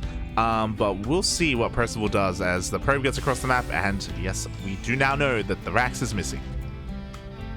Yeah, there's definitely something fishing about this base. And yeah, ForJumy is trying to make that wall off on the Reaper. Oh, he's gonna force the unnatural down. Now he's going over towards the the third location. If only the Rax was 1 pixel to the left. If only. I know, right? Just to block it. But to be Oh fair, my this is God. kind of funny that he puts the Nexus next to the Rax anyway. Yeah. If only the Rax was a little bit more to the left, he would have delayed it even further. Meanwhile, the Reaper slips into the main base. The Cyber Core just now finishing up, so the first Stalker only just now starts. Wait, was the Zealot cancelled? I think he cancelled the Zealot. He canceled the Zealot. Yeah, so the Reaper has free range on the probes. There are no shield batteries, no nothing to save them. They are probes, so they do a lot of damage to Reapers, but... Oh my God, it looks like, just barely the Reaper survives. It doesn't get around. The Stalker comes out to chase this Reaper away, but at the same time, we do have a couple other Reapers coming out here. Bunker is going to finish, and can the Reaper make it in? Gee, it's trying. It's over.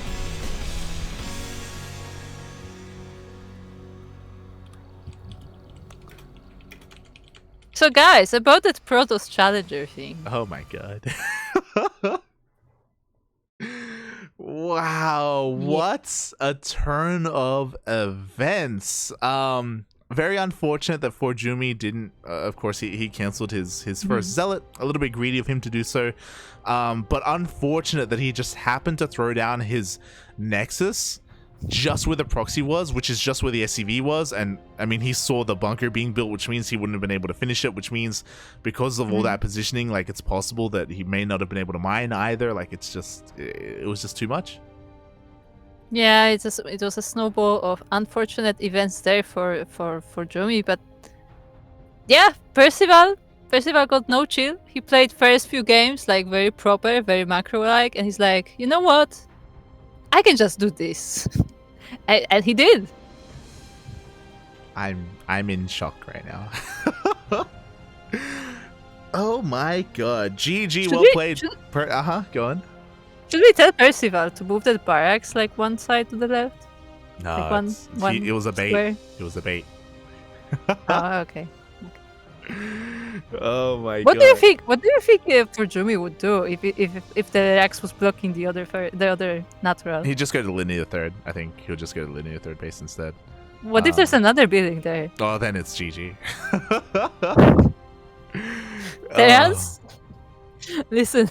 Listen up. I'm gonna send that You should replay to you should just Astro. put a building in every base. Jesus Christ. I am in shock, but alas, again, GG, congratulations to Percival. He just continues. The reign of Terran Terror does not end. And even if it goes the other way this game, it still won't end, as we do have another Terran player stepping up. I mean, we will find out, as they are not quite sure who is playing next. Oh. So that has to put it out. Oh.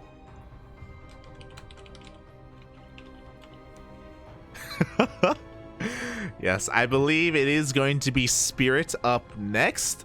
Oh no! Oh. It's NoMercy. Oh. Okay, we already had Sun today on the stream, and now it's time for the other Sentex player. Yeah, we were talking about it. You know, there's soon NoMercy as well as Shark Ripper, and I guess because Spirit like no-showed earlier, we're gonna allow another player to step in first. But you know, I'm sure Spirit is back on the line. But yeah, it's gonna be NoMercy. Yeah, so we're gonna see if you can earn some money soon. Oh, where's the Shark Ripper? Where's that?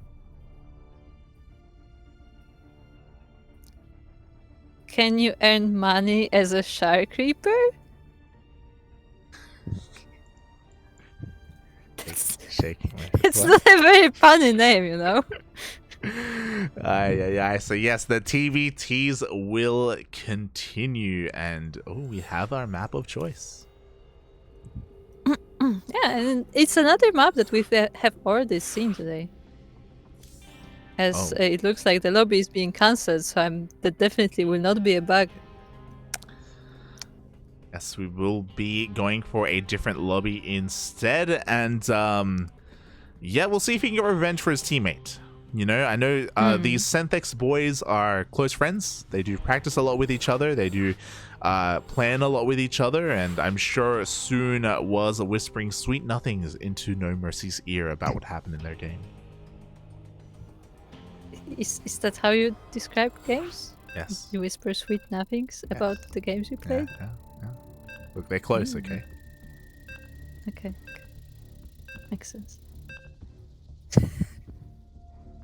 As we're going to be loading on in here. You said it. It's a waterfall.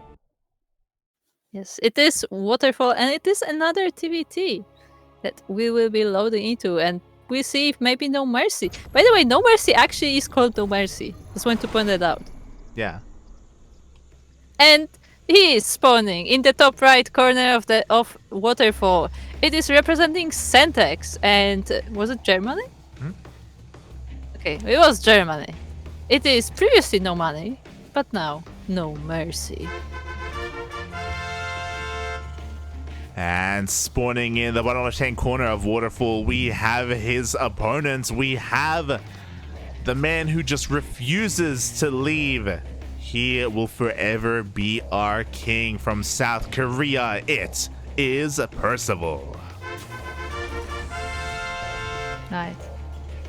He's doing it again. He did this to Soon. I'm telling you, he's done. He's just like, you know what? Yeah. Screw it. He proxied 2 more racks racks Soon, and now he's going to do the same to NoMercy. But again, I did mention it earlier. They are teammates, and I'm sure NoMercy was watching the game against Soon. He's going to go for an SCV scout. He's going to confirm that the Raxes are missing, and he will be able to have a little bit more kind of time to anticipate this and prepare. Yeah, he will be more prepared for this, but we will see if having that knowledge is enough to hold that attack from Percival, because he can be pretty aggressive and pretty effective with that. And the racks are about to be finished. Yeah, because at the end of the day, it does come down to control. It does come down to the Terrans players' ability to control their workers, to make sure they can keep calm, cool, and collected, start their factory on time, start their Hellion on time, get their own Reapers up and running. It all comes down to how... Oh my god, he goes for the Tech Lab first? Not... What? Yeah, I was what? gonna say! He responds with Marauders.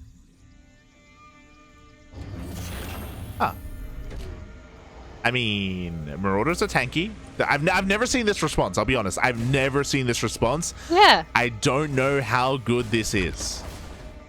I don't think it's very good, though. I mean, because, like, the Reaper will get damaged. I mean, the Marauder, I'm pretty sure it kills the Reaper. Yeah, the Marauder does. Yeah, the Marauder does kill the Reaper. Like, Marauders are very tanky, especially with Concussive Shell. They will shut this down. And yeah, immediately, Percival, he's transitioning. Yeah, I thought like without the concussive shell, like the Reaper will be a bit fast for that Marauder, but actually he has enough range to deal with it. Yeah, Marauders have sick range, and just like that, NoMercy has shut down the aggression of Percival. Yeah, very nicely done. Nice preparation there, and these Reapers will actually not even get much scouting done, it looks like. Yeah, it's very dangerous for them just because Concussive Shell is already done. Stim is on the way, but they need to figure out what else is happening. And it looks like they get a full scout. We have a follow-up Rax as well. So we have a 2 Rax opener. We're going to have a lot of Marauders. We're going to have Stim. Like, this is going to be turning into a very interesting push from NoMercy. I like the Marauders are just shaking their fist angrily at the racks floating above the base. Unfortunately, the Marauders can't really do too much about it. And again, like, there's pros and cons to this. Obviously, this does delay your factory production because you're spending your gas on Marauders and on upgrades. But we are safe defensively here, and Percival is going to be able to get a full scout again and just, yeah, be able to prepare back at home. Those Reapers are still there, by the way, and they're about to go into the mineral line. Oh my god, a lot of boys are being pulled here. A lot of lost mine time, a big response from NoMercy. Yeah, he really wanted to deal with those Reapers, but he was not able to quite get the surround straight up, so... Factory isn't building. Okay, there we go. The factory was delayed for a little bit there as well, but finally it is being started up once again. I do appreciate that Percival isn't going for Cyclones. I think it would be a mistake. I think Cyclones would be a death trap, especially against all these Marauders. We need tanks to really secure our bases against any kind of bio push. Yeah, those definitely will be helpful, and this scouting Rax is still getting a lot of information about what NoMercy is doing. Yeah, exactly. Just confirming the bio play. Looks like, yeah, we have that NG Bay on the way for +1 as well. Percival just happily macroing up back at home. Ooh, interesting choice. Is going to be going into Banshees. Yeah, and because he has seen the base of NoMercy, he knows there are no turrets and not a lot of Marines either. There is no Raven yet, also, as NoMercy is only just getting his starport, so there will be a window for a Banshee to do some damage, but we'll see for how long. Yeah, exactly. I mean, I really like this Banshee play just because I'm pretty sure NoMercy wants to hit a timing. He wants to hit a timing with Stim, Combat Shields, and maybe even +1. And if the Banshees happen to move in as his army moves out, like, there's no Cyclones, for example. There's no Vikings. Like, there's no easy way to deal with Banshees, and they can just get out of control. Yeah, and I think with good micro, they can even fight the Marines, right? Yeah. They have more range. They do, but Stim is done, so Stim Marines can hunt them down, depending on the terrain here. We see a scan confirming the tank count. NoMercy just recognizing the defensive position here of Percival. But regardless, here come these medevacs, so he's going to be moving out for this drop.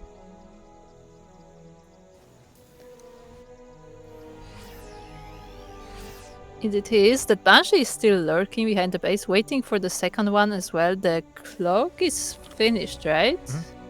Yeah, cloak is done. Second Banshee is coming out, but oh my god, is it going to come across this army? NoMercy, Sims on forward. He wants the Banshee. Oh. He does not get it, but he does see the cloak coming up, so he knows he has to defend this, and the whole army is moving back. Yeah, we do see the drop into the main base. We do see the turret is about to finish up as well. There is that scan. The first Banshee goes down. The second one is going to be able to barely slip in towards the natural. And not an insane amount of damage will be done, but damage nonetheless. And also, this keeps NoMercy at home. Yeah, I feel like this is almost more important than the economical damage, is that that attack that was about to go towards Percival's base is completely stopped as NoMercy stays home. Yeah, and this is far too much damage. Despite the fact that the army stayed at home, 11 SCVs still went down, and this is a little bit unacceptable here. Like, with all these Marines, this should not have happened, and now Percival has so much more breathing room to make his own army. He's got his own third CC on the way. It's about to finish up. He's got Marines, he's got Marauders, he's got Marines, he's got tanks. He's going to be working on his own upgrades. Like, he's looking pretty good. Yeah, he had all this time to prepare as NoMercy was losing workers, and now I don't think this attack can do anything to Percival's defenses. Yeah, it can't break the natural. His main is a little bit more exposed, but we already have 2 tanks set up here. We're about to have a 3rd tank. Percival is splitting up his army to make sure he's ready for an attack from any angle, and NoMercy is going for a drop into the main. Yeah, there are even 2 Ravens there, and the drop is still coming in, but NoMercy sees the position and decides not to use those 2 medivacs. Oh, Percival not paying attention to his army. He's going to lose these Marines. He loses the tank as well. He left his army idle, and as a result, NoMercy finds some damage. Oh, does take those 3 tanks. The Ravens are trying their best to defend, but You know, see some nice damage for NoMercy, but now he has to leave. Yeah, that was a great start from NoMercy. Again, Percival, his positioning was good, but he clearly just wasn't paying attention to his army, and it just kind of, the AI just made it all run forward towards the cliff face. A little bit unfortunate for Percival, but it also means that NoMercy is still in this game. He's behind in other aspects, but not as much as he otherwise could have been. Yeah, definitely could be much worse for him. He is still much behind on the workers, and his army is not quite as big as Percival's. I feel like with all these tanks being set up in the natural. But once again, if he gets a few more good fights like this, it may actually, you know, turn into his favor. Yeah, he got 3 tanks for only Marines. Meanwhile, Percival's just turtling up. He's getting a ring of turrets here. He's trying to land his 3rd base.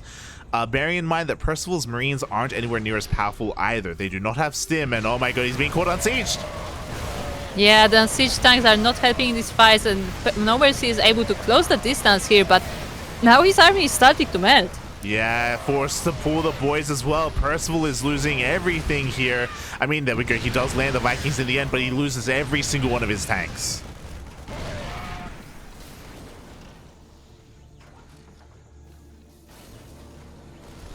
Meanwhile, NoMercy, he is not backing down. He does head over towards the 3rd base as well. It looks like he's overextending, though, as with a couple of reinforcements, Percival is going to clean this up. NoMercy had a great 2nd fight there, but stuck around a little bit too long. Yeah, the reinforcements were able to clean up the rest of the attack. There are more reinforcement coming, but I'm not sure if this is a good idea for NoMercy to keep pushing, and he does recognize this as well, focusing more on his 3rd base. Yeah, exactly, and you can see how much he's been punching up, by the way. Looking at the unit loss tab, he lost 3 tanks to the 7 of Percival, even killed some Vikings as well. Unfortunately for NoMercy, Percival has the resources. He has the economy to rebuild. NoMercy doesn't have as much money, you know? There's a reason why he calls himself that. His economy isn't anywhere near as robust, so he's having a harder time replenishing his losses. Yeah, and there is a drop from Percival coming in as well. There is no defenses here, so the production is in danger. Production is in danger. The reactor goes down, so does the tech lab. A 2nd reactor as well. It looks like he'll be able to get a hot pickup and doesn't lose any of his Marines. Yeah, those add-ons seem like a small thing, but they do delay the production quite a bit, especially because they have to be rebuilt. And now NoMercy is also going for turrets of his own, and right? Oh. The Venn diagrams have started. The Venn diagrams have started, but Percival doesn't intend for the game to go on much longer. He's moving out for a big push. There's 1 tank to defend the 3rd, and only a single tank. Yeah, the boys are pulled, but they are no match for this army, and Percival will take the 3rd of NoMercy right after this flag. Yeah, exactly. 3rd base is going to be going down. GG gets called, and Percival, ooh, for a moment there was up against the wall, but he takes the game, and he will still not be stopped. His 9th victory. Oh my god. Can he go all the way? Can he go all the way? Can he get 15? Can he get 15? Good. It's done. It's something that hasn't been done by too many players. Will he become one of them? He is so close to at least getting towards that 2/3 mark. Getting that nice solid 1-0. 10, Bobby. 10. Now, the other question is, will Percival keep proxying? Yes. Okay. No, because this time it actually was kind of stopped. Mm-hmm. So, do you think it's like, oh, okay, they think I'm proxying, so time to like switch it up? Or is he like, yeah, nah, I just keep doing it? Yeah, we'll see. I mean, I wouldn't blame him if he proxied against some of these other Protoss players. I don't know if you can see the in-game chat, but we're being flooded right now. We have Cristiano and Skillous, both ready and waiting. 2 very powerful European Protoss players, alongside Spirit. So we're being spoiled here when it comes to top EU players. Who they're all salivating. They all want a piece of Percival. Oh my. Oh my god. Oh, or do they want a piece of the tomato? Yes, yes. I'm hungry right now. Very hungry. Me too. Can you tell? Oh boy. We'll see who it's going to be. Time to pull an IBA and go find the tomato. Yes, we must find the tomato. Find the tomato. Percival really doesn't want to play on Moondance. Yeah, looks like it. He vetoes it every time. Every time. Oh, here we go. Oh So my god. it looks like our opponent of choice is going to be Skillous. Yeah, we're going for Cosmic Sapphire again. Have we seen any other map than Cosmic Sapphire and Waterfall today?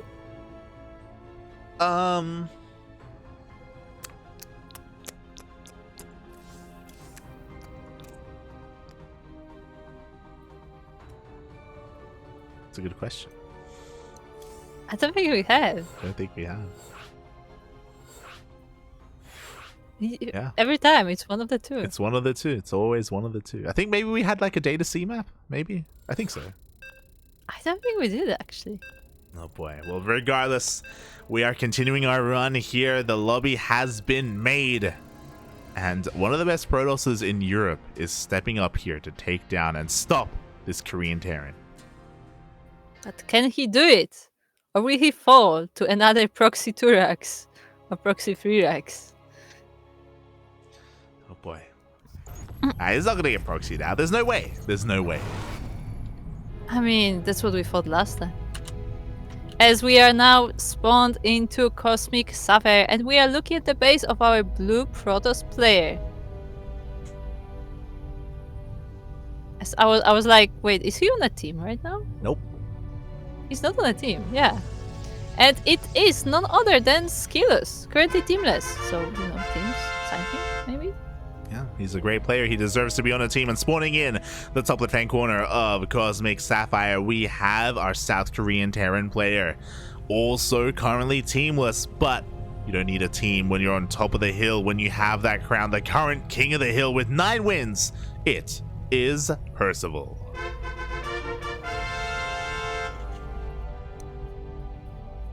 And look at that! Yes, Who would have thought? A very similar, the exact same opener that he did against ForJumy, bearing in mind that this isn't all-in, this is just a little bit of light pressure that escalated against ForJumy. We'll see what happens here against Skillous. We'll see what his response is going to be as the probe is going out across the map.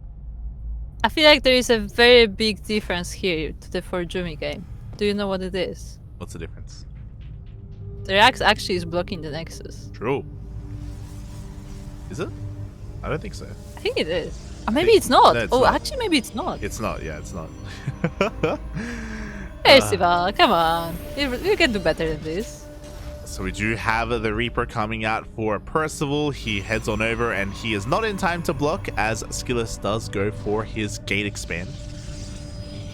Indeed, he's still gonna put down that bunker though, just to be annoying with the Reapers. But that also means that the proxy is still not have been seen, but it has been scouted on the other side of the map. Oh, yeah, it has been scouted. How good is the RNG here for Percival? Can he micro his SCV to the other side? It looks like he cannot. The SCV goes down and already a great start for Skillous. Yeah, very nice deny for Skillous there. The Reapers will still come from that proxy location, but it's not gonna be quite as committed, it feels like. Yeah, and he won't be able to deal anywhere near as much damage either. We just see the boys being pulled. Oh my god, we almost see a full surround on that Reaper as well. Percival, mate, you gotta be careful. Yeah, and this Stalker will deal with the Reaper as well, so it looks like this is the end for the harassment of Percival, and that probe is still on the other side of the map dealing damage. Ooh, and SCV goes down as well. Percival is falling apart a little bit here. It looks like finally he has met his match. Reaper comes on in, but there is no way into the main base. The Reaper cliff is completely covered, and Percival is going for a Widowmine. It's an interesting choice. It definitely helps with any like early game harassment coming up his ramp, but I don't think Skillous is really going for that yet. You say that Skillous, he throws down a gateway in the natural base of Percival. He wants to just keep that pressure up and running. We've only got 2 gates for the time being, but Warp Gate is a couple of seconds away from finishing. Yeah, and because Percival's attack did not go well, he hasn't really moved out of his base a lot, so he's mostly turtling in the main, and he has not seen this proxy location. Yeah, it's not. Meanwhile, the Reaper gets across the map. We do have a 3rd gate on the way. Oh my god, we do see... the Widowmine was actually baited by a probe. Ooh, okay. So one of them has been triggered, the other is still set, but it should not kill more than one stalker. It doesn't even kill a stalker. Yeah, it didn't go up. Might kills a stalker, right? Yeah. No, Yeah. maybe. No? Yeah? No? I can't remember if like with no upgrades, if a single mine kills a stalker or if it just like barely survives. I think it kills it. I think it kills it. But we do have now 4 stalkers here. We'll see how Skillous is able to push up this ramp. As now 2 Winter Mines have finished up, we have a tank as well. This is designed just to delay the CC. Like, Skillous has no real intention of pushing up this ramp. He is just designing this to maintain control of the low ground. At the same time, Percival goes across the map, but it looks like he is going to be wandering across. Is he going to be able to avoid the watchtower? It looks like barely he will. Yeah, but those are only 2 mines, but they can still do a lot of damage if placed correctly. And Skillous is busy with the stalkers on the other side of the map, so he may just not notice them. Yeah, I mean, so far he picks off a Marine as well. We'll see where his attention lies as the drop comes in. Up. Oh my god, the probes, they're focusing the Widow Mines, but in the end, Skillous pulls out just in time, and the probes are safe, but the stalkers are still on the other side. Yeah, the stalkers are still dealing damage, so Skillous, he successfully defends, and he also puts the pressure on across the map. Eventually, he'll be forced back by these tanks. Percival can finally expand and mine here at his natural, but Skillous, from here, he can just take a third. He can just take his own base. Yeah, I mean, like as we said, like these few stalkers were not meant to like end the game. They were just there to keep an eye on Percival, and Skillous in the meantime is taking care of his macro and his economy and all his tech. Yeah, it looks like Skillous is not going to be really going for any kind of splash damage. You do see both Widow Mines getting sniped immediately before they can burrow, so great target firing there by Skillous. He's going for a gateway explosion, so he's going to be going for a bit of a swarm toss style instead. No Colossi or Disruptors, just Stalkers and Mass Charge Lots. Yeah, and Percival decides that it is time to go before that swarm toss style becomes a thing. I mean, he does have a lot of tanks, which is nice, but the gates are about to finish, and there will be a lot of reinforcements for Skillous then. Yeah, again, we're pretty committed here for this 2-base push. I do think that Percival can break the 3rd base, but it's about doing more than that. Even a couple of boys are being pulled. Great target firing. The first Banshee already goes down. Yeah, the sentries are here to help out. There are a few zealots, but charge is not quite ready yet, and it looks like this 3rd base may be going down. Yeah, there's no shield battery ready for this, so I don't really think there's a way for Skillous to defend, especially without charge. Charge just now finishes, but yeah, the Nexus goes down immediately. Yeah, so the whole Gateway army is moving back to the next position, to the natural, and Percival knows better than to attack into this, but I mean, it was nice, Skillous is but supply they're blocked. kind of even. Skillous is heavily supply blocked right now. I think Percival probably could have broken him. I think he could have kept on pushing and broken the natural base. To be fair, Percival didn't know that the supply block was happening. Instead, he's playing it out safer. He rotates around over and he denies the potential 3rd. Yeah, indeed. Like, obviously, he doesn't have all the information there, and I mean, this army is actually the setup from Percival is really good. Now the charge is ready, but is it enough to deal with all of this bio? I don't Every think it zealot is. goes down. This choke point is being covered by the tanks. The Marines are breaking on forward. It looks like they will be able to depower one of these gates, but we have another wave of charge lots coming in.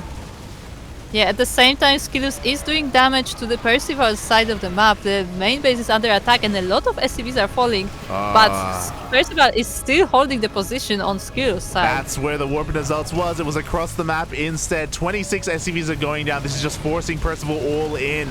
The tanks were on siege for one moment too long, and it looks like Skillous is going to clean this up. Yeah, the Zealots are here to clean up the tanks. The Banshees are still alive. But at the same time, Percival is losing all of his workers, so that was his entire army. Yep, everything goes down. Only 2 Banshees surviving, and this is not going to be enough. Percival, his reign was long. His reign was terrifying. Tearing in every single game. But then the next challenger turned out to be very Skillous. Shaking my head. GG gets called as Skillous breaks the streak. The king is dead. Long live the king. Is Skillous a wolf? No. Sounds like it would be a word. I don't think it's a word. But Like regardless, someone very skillful is Skillous. Someone very skillful is skillful. Look. As GG, well played. Congratulations to Skillous. He breaks the streak. Percival gets to walk away with a lot of money with 9 wins under his belt. And he almost beat Skillous there. Like, that push was looking terrifying. Unfortunately, he delayed his own push by rotating over towards the other third. He was playing it safe, which is understandable, but it gave Skillous the time that he needed to get out of the supply block, to get his production up and running, to go for his warp in across the map instead. And yeah, very clutch hold there by Skillous.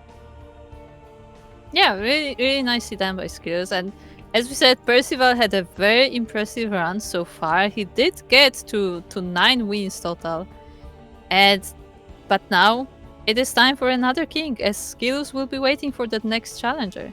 Yes. All hail the Protoss King, Skillous. As so far no Zerg champions, no Zerg kings, only Terran and Protoss. Feels bad, man. And we're gonna keep this up because next we have another Protoss player looking to avenge his countrymen.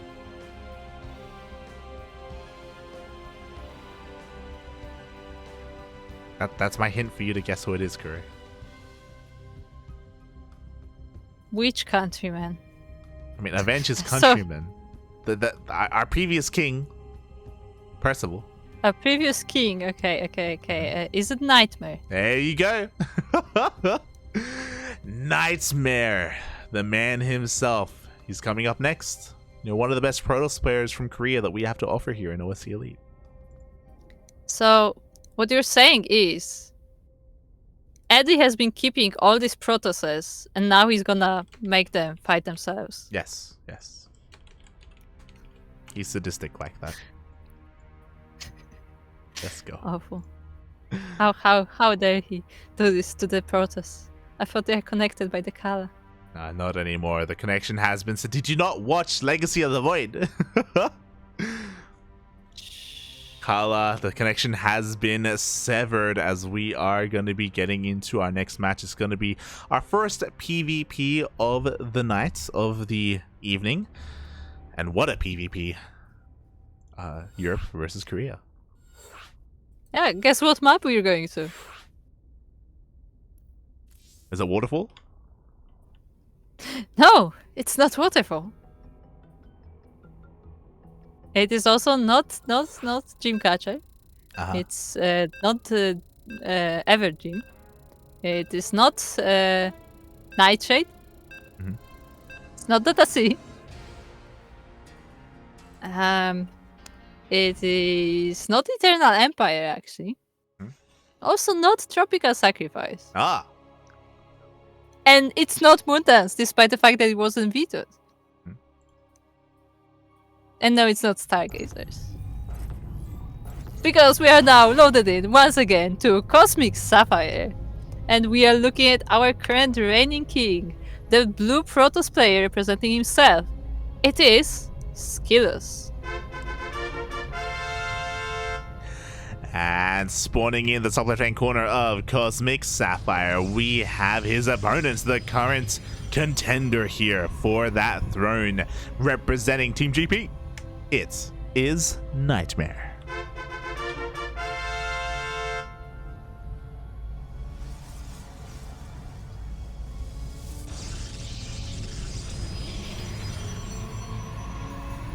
Oh boy, here we go. So Kuro, you know, at least we get a little bit of variety here. We get our first PvP. Yeah, that we do. Like, a different mirror this time. And no proxies. Nothing crazy to start the game. The scouts are going out. There is no pro boop, to the disappointment of everyone. No boop. No boops here. I also wonder if now that we had a kind of a long reign and a long era of Terran dominance, if we're going to get into another common thing that happens in King of the Hill, and that is where, like, the kind of the longevity of the king is literally one game where they just keep trading. Yeah, I wouldn't be surprised if that was the thing. But, I mean, Skillous is pretty strong, so we're gonna see if he can do it, though. But My real question is, what if Percival comes back in like a game or two, and he just starts winning again? Oh, he could come back just to be the king at the very end. It's possible if we run out of players, but I know Spirit is ready and waiting as well. I know he's out there looking for a shot to come back. But yes, I'm excited to see how long the reign of Skillous will be. How long will he be able to hold on to that crown, to that throne? We're here to find out as we see some 2-gate openers coming out from both players and what 2 units are going to be coming out. It looks like it will be 2 Stalkers and a Stalker and Adept for our players, so a lot of Stalkers there. But yeah, and I'm sorry to Emperor Fubu. I did it half intentionally, but I did the Stargazers at the end. Emperor Fubu has really been hoping for Stargazers. Smurge, papi, smurge. I was seeing 9-1 amazing performance. Yeah, 9-1. It was a really great run from Percival. He's a very underrated Korean player. So it's always really cool to see. Oh my god, to see players like that excel. Did you see that? What was that? Did that happen on your screen? What? For me, the probe died and the body of the globe did like a triple flip off into the abyss. No, I didn't see that. Oh my god. But yeah, Skillous is looking to be a little bit more aggressive. He does have his Adept. Nightmare is doing a great job, though, at keeping up, and I'm worried here for Skillous because Nightmare, he's currently in a level that we've never seen before. I don't know if you were noticing this, but Nightmare, he had the run of his life in DreamHack Atlanta. Oh yeah, he did, and that was all of the knockout bracket as well, right? Yeah, he himself. It's like he played OSC King of the Hill in DreamHack Atlanta, and no, yeah, pretty much. As he did drop to that first round of knockout bracket, and then went all the way to advance to the next stage. Yeah. Like throughout the whole knockout bracket, where literally every match is potentially your must match in the tournament if you lose. Yeah, to be fair, they were best of 3s, but he went through like 7 players. It was crazy. And a lot of them were like, again, very strong players at that. And of course, he did it off of the back of his best matchup, which is PvP. So this is where I worry the most here for Skillous. We do see Skillous is opening up with a Robo as a follow-up here. With this, he can start some Immortal production if he does feel like he is in danger. Nightmare avoiding that entirely, just going for a faster blink. Indeed he is. He will see what he can do with that blink himself, as he is getting ready to take that third base. Yeah, I was really... And... yeah. No, I was just gonna say that Skillous is now working off the blink of his own, so it's not really that much behind. Kind of. I do think that Skillous is putting himself behind because he's playing very scared. We see he invested in sentries, he invested in shield battery, and he's even getting an immortal. This is all defensive play. Like, he's a terrified Protoss right now, and Nightmare is taking advantage of that. He's cutting his own corners, no shield batteries for example, no robo, and a faster third, so he's gonna be able to get away with a pretty good economy. Yeah, now that you mention it, that the lack of shield batteries looks very terrifying. Like, if any attack comes the way of Nightmare, like, he has a decent army, but eventually he may be overpowered, so very risky plays there. Yeah, he goes for the hallucinated scout as well. With this Haluk, he confirms, okay, you're still on 2 bases. He sees the gateway explosion, which of course we see 4 gates, blink stalkers, and immortals, and we should be seeing a prism next. There we go. So Skillous is going to be moving out and pushing on 2 bases with a very powerful force. Nightmare, all he has to do is defend, and he is now getting his shield batteries up and running. That is, and he is moving out on the map as well, so he will see if he can be aggressive himself. He will meet this army of Skillous midway in the map. Yeah, exactly. Skillous doesn't have blink, by the way, so 1 stalker already going down. Right now, Nightmare is flexing his blink micro, able to blink backwards as well, slowing down this push as Skillous is looking to try and take a third behind it. Oh no, he's not. Yeah, but he throws out 3 more gates. His army is once again meeting with Nightmare in the middle. He does not have a lot of stalkers to support anymore, but these 2 immortals are still strong, and most of the sentries are alive.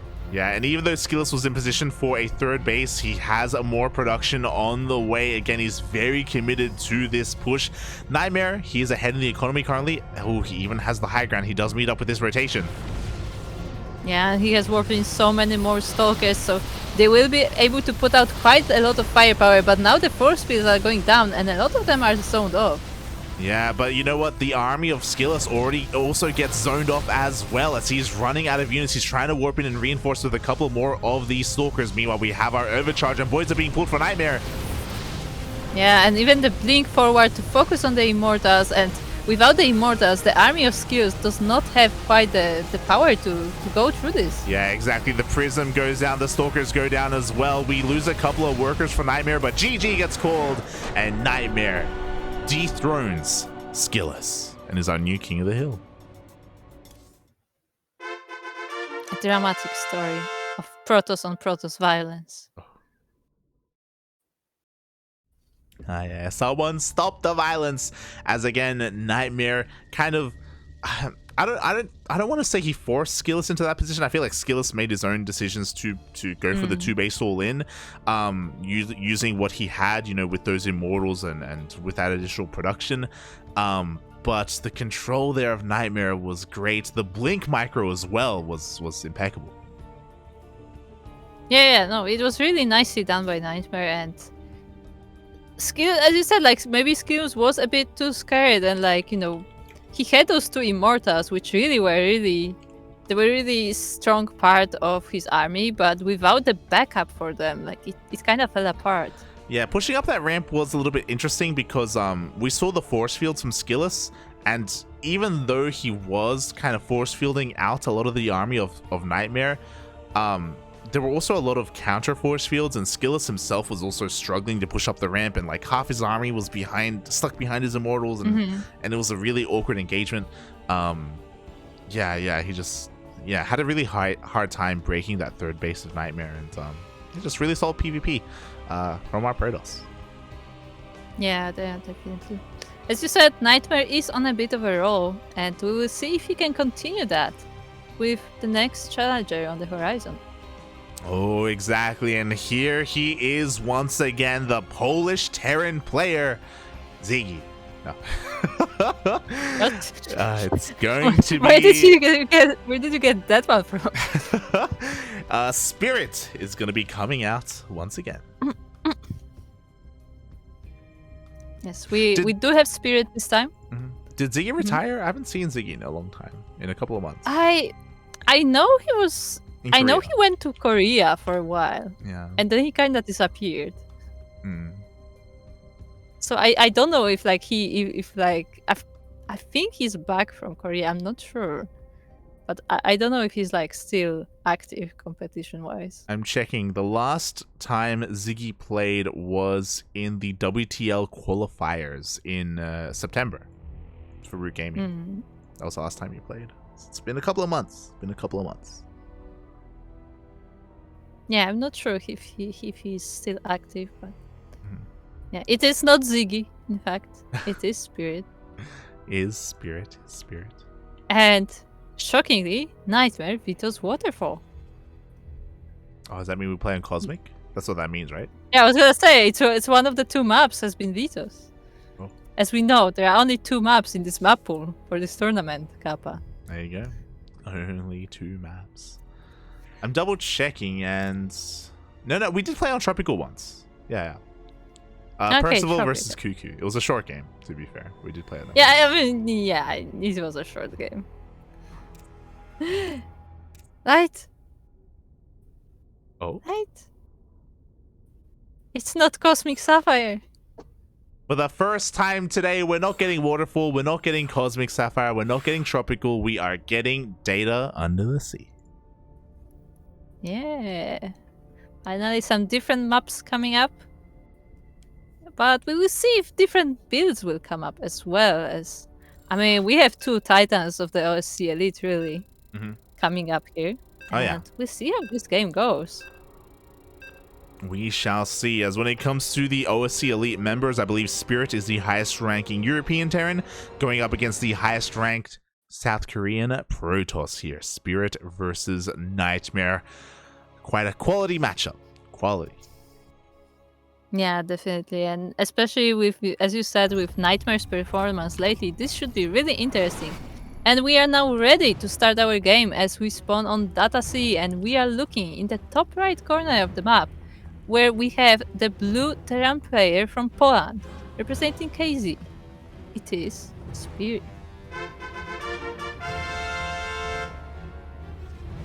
And spawning in the bottom left-hand corner of data under the sea, we have the South Korean Protoss player representing Team GP.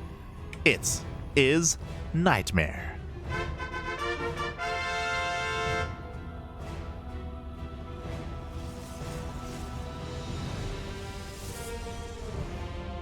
Right. Uh-huh. He's not proxy. I imagine we're going to be seeing a pretty straight up standard game here, which is something that we have been lacking today in OSC King of the Hill 116. I just got so used to the fact that Percival was proxying every game. Mm-hmm. But like not this time. A Terran that's not cheesing? Oh my god. Yeah, Terran is not cheesing. What? It's crazy. Oh. But no, doesn't look like it. Meanwhile, Nightmare does send that scouting probe. Is it the standard path of the scouting probe? I think it is, right? Or no?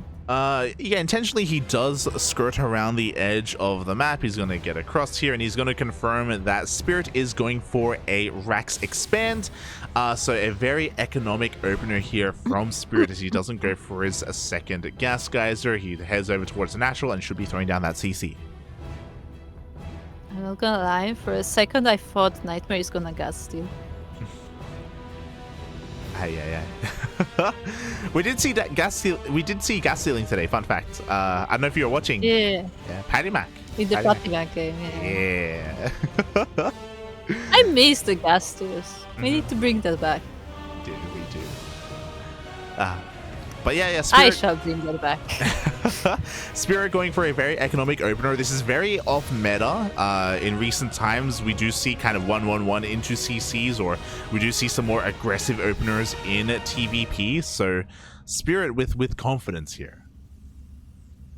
Yeah, definitely. He has that bunker on the front, so he should be able to defend from the early aggression from Nightmare.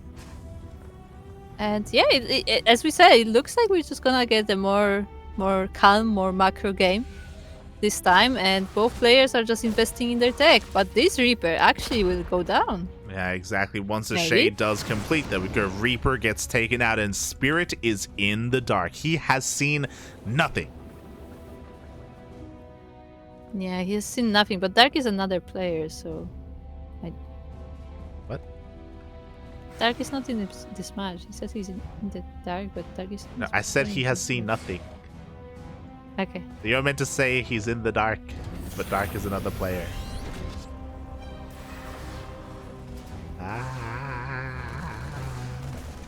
Kuro Exa has stopped responding. Your joke was missing some steps. You jumped to the end without getting there. Kuro Exa has stopped responding. God damn it. Do you want to close the program? Yeah. His Nightmare is going for a Twilight Council opener. We have 3 more gates behind this. Ooh, so Nightmare is going to be quite aggressive here. He's going for 4-gate blink. Yeah, it does look like we do have that blink, and once again, Spirit has not seen anything, so he will not be quite ready for that.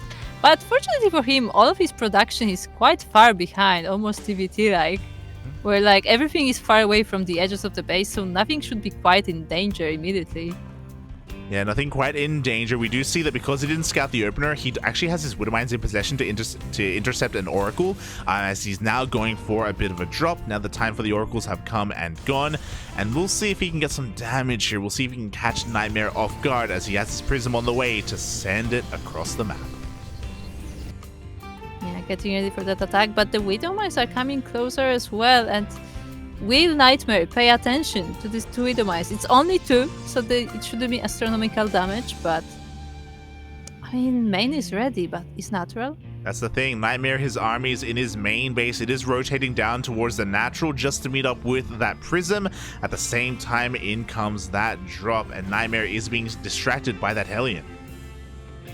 Yeah, and that also means though that Spirit did see that move out, so he knows that now the base is independent. It's the perfect time to drop those mines. Ooh, and Nightmare's not paying attention. The first Widow Mine shot is going to go off, and 8 probes go down.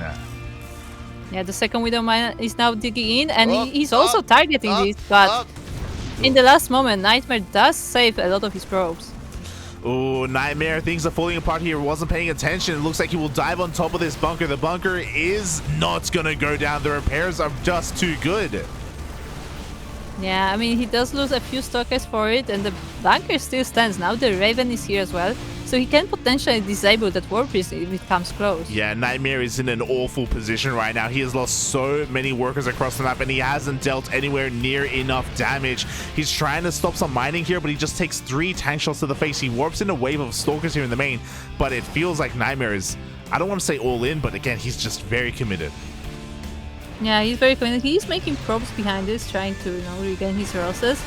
But these stalkers once again are they are walking straight into the tank range, and the CVs are there to protect the tank as well. Yeah, it feels like Nightmare is desperate to deal damage right now, and I don't blame him, but the tank is able to reposition, does shell away at these stalkers. The whole position, okay, it looks like Nightmare saves every single one. He's taking a third base behind this, but Nightmare needs to find more damage. Interesting path to take that War Priest to the back of the base to maybe see if he can get something done there, but oh, actually the Raven harassment is taking a lot of probes. Yeah, a lot of probes go down at the same time. Stalkers try to get in towards the natural, but once again, they do get pushed away, and Spirit is all over this game. Nightmare is catching up in probes, but typically in this matchup, the Protoss player should be ahead in workers. Yeah, it doesn't look like Nightmare will be able to do so far, as he's still trying to find damage with the War Priest. I mean, he has to do something with it, but the base of Spirit just seems too well fortified. Once again, he's trying to take down this refinery, but I mean, it will be fixed. Yeah, exactly. The repair is a little bit too good. I mean, forces a little bit of lost mining time, so some damage, but again, the Stalker army gets forced all the way back. We do see Spirit in the midst of trying to expand here. He doesn't have Stim, but we got a lot of Marines.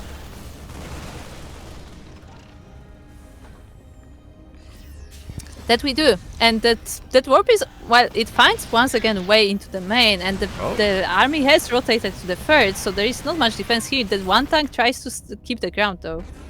Yeah, that was something. He does kill one tank, so that's definitely better than nothing, don't get us wrong, but now we have a forced recall here.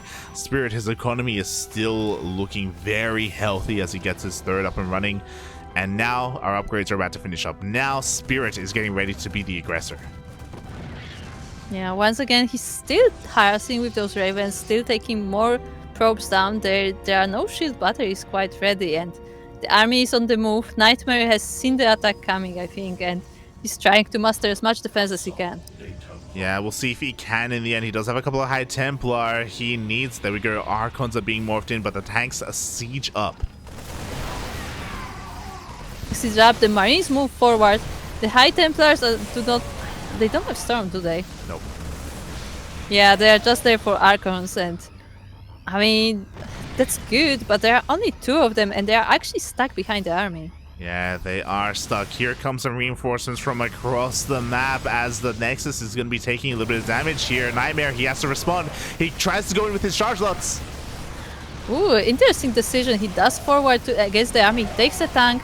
He will face this bio, and it's just barely not enough. Oh my god, it looks like this one tank in the back line is insane. It holds the line a little bit longer here. Nightmare barely doesn't clean it up, but a lot of this army has been decimated. It looks like Nightmare, yeah, with the follow-up wave, he has enough. Yeah, he should be able to clean this up, but I mean, it was a good bit of pressure from Spirit there. Now Storm is on the way, so that will be slightly easier to deal with all of these bio attacks. Yeah, exactly. But at the same time, Spirit is not stopping. He's loading up a drop to go into the main base. This is a quadruple Widowmine drop. Oh my god. Heads towards that main. We do have a main force as well, threatening the third base. Nightmare, even though he held on, he lost a lot in that defense, and he still needs time to recover. Yeah, he's even taking a fourth base, so it should be good, right? But the mines are now here, and they will do damage to these probes regardless of the shield battery. Oof. Yeah, exactly. Once again, Nightmare was not paying attention. He's still not paying attention to the natural. No! The probes are all going to be going down. Yeah, the probes did bunch up there, and 16 total go down as Spirit is still pushing out at third base. Yeah, it looks like Nightmare was just distracted, trying to harass across the map with his own zealots, but he has killed nothing. Only one SCV has gone down. Storm is done, by the way, so Nightmare can still take a fight. Yeah, and there are quite a few High Templars in this army, so he just needs the good position, but Spirit is more careful than that, and he does move back. At the same time, the Widowmine drop returns here at the natural. So many probes have gone down. We do have detection, so it looks like Nightmare is going to be able to clean this up. But again, Nightmare is still on the back foot. He's still licking his wounds. And Spirit, oh, he comes back in. Yeah, he comes back in. The Stalkers are a bit alone there. But now they are joined with the High Templars, and that should be a way to keep Spirit at bay. By the way, did he clean the main as well? Yeah. Oh, no, he's not. Okay. Still with there is one. Yeah, because I was gonna say there was one Widowmine. There's still one Widowmine in the main base, and it is going to be going off once again. Oh. As we do see Spirit getting ready to push in this time, or even though we have High Templar, we have EMP. Yeah, we do have an EMP. Will it land on the High Templar though? We're about to find out. It lands on some... I don't think it hit the High Templar. No, it hit the Zealots instead. Meanwhile, we do have a couple of Zealots going for a run by. Just some lost mining time, but not much else. We have plenty to reinforce. Zealots get forced back. But the entire army of Spirit just turned around, so Nightmare has a little bit more breathing room, but he needs more than just High Templar. He needs to get into a Robotics Bay. He needs Colossus and Disruptors. Yeah, but he will not be given time to do so. There was a nice feedback there from one of the High Templars, but the Terran army is still here. Up! Oh my god, we had the drop of the ghosty EMPs to the High Templar. There's only 2 left. They still have Storm. Yeah, they used that Storm on the front of the army, but there is more where it came from, and Spirit is now attacking this fort base position, and the army of Nightmare is not looking that great. Oh my god, the EMPs were insane, but we still have one more Storm available. There is the final Storm, and it's enough to push Spirit back. Not like, even though like I think Spirit landed like 3, 4, or 5 EMPs on High Templar, we still always had more High Templar hidden behind the army for Nightmare. He was being very safe with his army positioning and was able to hold on. That he was, and there is still this ghost squad looking for some opportunities. And they did AMP those 2 more High Templars, but they didn't have that much energy in the first place, and there are even more High Templars in the back charging more energy. Yeah, they force more Archons out at the same time. Zealot round by. This time, it is looking to deal some damage. Spirit doesn't really have much to defend. He does have Neo Steel Frames. He does have a bunker, but it wasn't quite loaded. Okay, but the reinforcements clean this up, but Spirit turned around again. Yeah, and he's giving time to Nightmare, which may be very important because Nightmare is working on that Colossus tech. He is working on that Thermal Lance, so if given a lot of time, he may be actually able to make better army than that of Spirit. Yeah, the problem is that Nightmare has always been one step behind this entire game because of how rough the opener was. And even though we have Colossi, we have Liberators coming out for Spirit. He already has the answer on the way.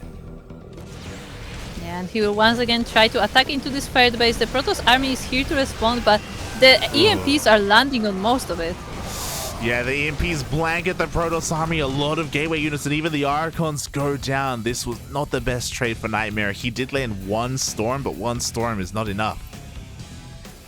Yeah, he will try to approach this army of the Terran as Spirit is not looking, but he is there, and he responds quite quickly. Yeah, the Storm does miss the army, and every Storm is so valuable right now. Here we go. The Liberators have appeared. We have 4 Liberators being produced at a time. And a 3rd Starport. That's a lot of freedom. That's a lot of freedom. We may not have any North American players here, but Spirit is bringing all the freedom here to Nightmare. We do have a Stargate being thrown down, but this transition's a little bit too late. We do see Liberators, 1 goes down. Yeah, but they siege right on top of this army, and they do a bit of damage. Also, the Immortal did go down, so that's another blow to Nightmare's army, but the Colossus stands strong. Yeah, Nightmare has just been up against the wall. He's been struggling just to survive this entire time. We see a double drop coming in. Nightmare can survive these frontal assaults, but he cannot survive the multi-prong. Yeah, and this base is gonna be going down together with the 2 High Templars that were just warped in here. The army is trying to rotate to this base, but at the same time there's another squad waiting at the third. Yeah, exactly. The fifth base does go down. The third base is under threat. We have Disruptors, we have Colossi, but Liberators reign supreme. Yeah, the Liberators are blanketing this army as it's trying to move and position here. The decent Disruptor shot on the bio, but I don't think that's quite enough to defend here. Yeah, one Liberator survives. Colossus goes down. We do see the army stimming on forward, taking down another Colossus.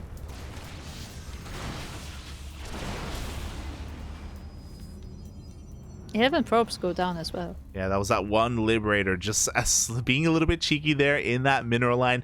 We do see Nightmare trying to take another fifth base here towards the north. He's trying to stabilize. Spirit lost a lot in that fight, so he's going to have to take a little bit of time here to breathe. And that means that Nightmare, he can counterattack. By the way, Nightmare is getting DT Blink. The Shadow Stride. Yeah, he does have DT Blink on the way. Oh my god, we have so many Blink Stalkers here. Not the best in the main army, but he does pick off a couple of those Liberators.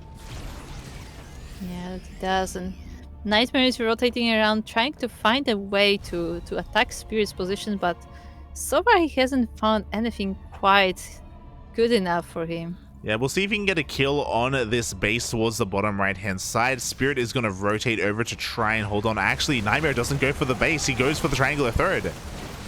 Yeah, I'm not sure what I think about this idea. All of these Liberators siege here, he may lose quite a few Stalkers. Yeah, he does peel off a couple of Stalkers, and he does at least force the lift off of that CC. We do see the Liberators do just keep on throwing down those freedom zones, and Nightmare just cannot go up this ramp.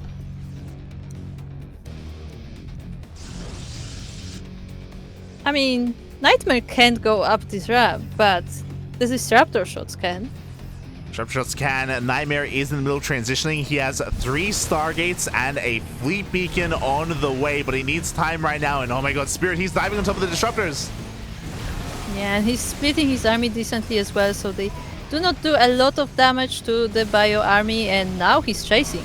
Yeah, and it looks like every Disruptor is going to go down the Colossi as well. Even though Nightmare is transitioning into the late game, he cannot survive to get to the late game because he loses every single high-tech unit, has 1 Colossus and 1 High Templar left. Yeah, and the Liberators are just slowly leapfrogging their way closer and closer to the base. Even the Terran Command Center was rebuilt in the base that Nightmare just was able to deny, and it looks like he's slowly being trapped in his own side of the map. Yeah, exactly. We have 3 Tempests on the way. We do see a surround being set up from Nightmare, but Spirit goes for a zoning nuke. Or is it zoning? Yeah, the nuke is going to be able to just keep the Protoss player at bay. There's no way for him to really push in. That just stops any kind of surround that Nightmare wants to go for. And once again, a few more units are dying there in the fire of the Liberators and the Bio in the back. Now the Tempests are here, so they will be able to deal with the Liberators, but that's just a signal for Spirit to move in.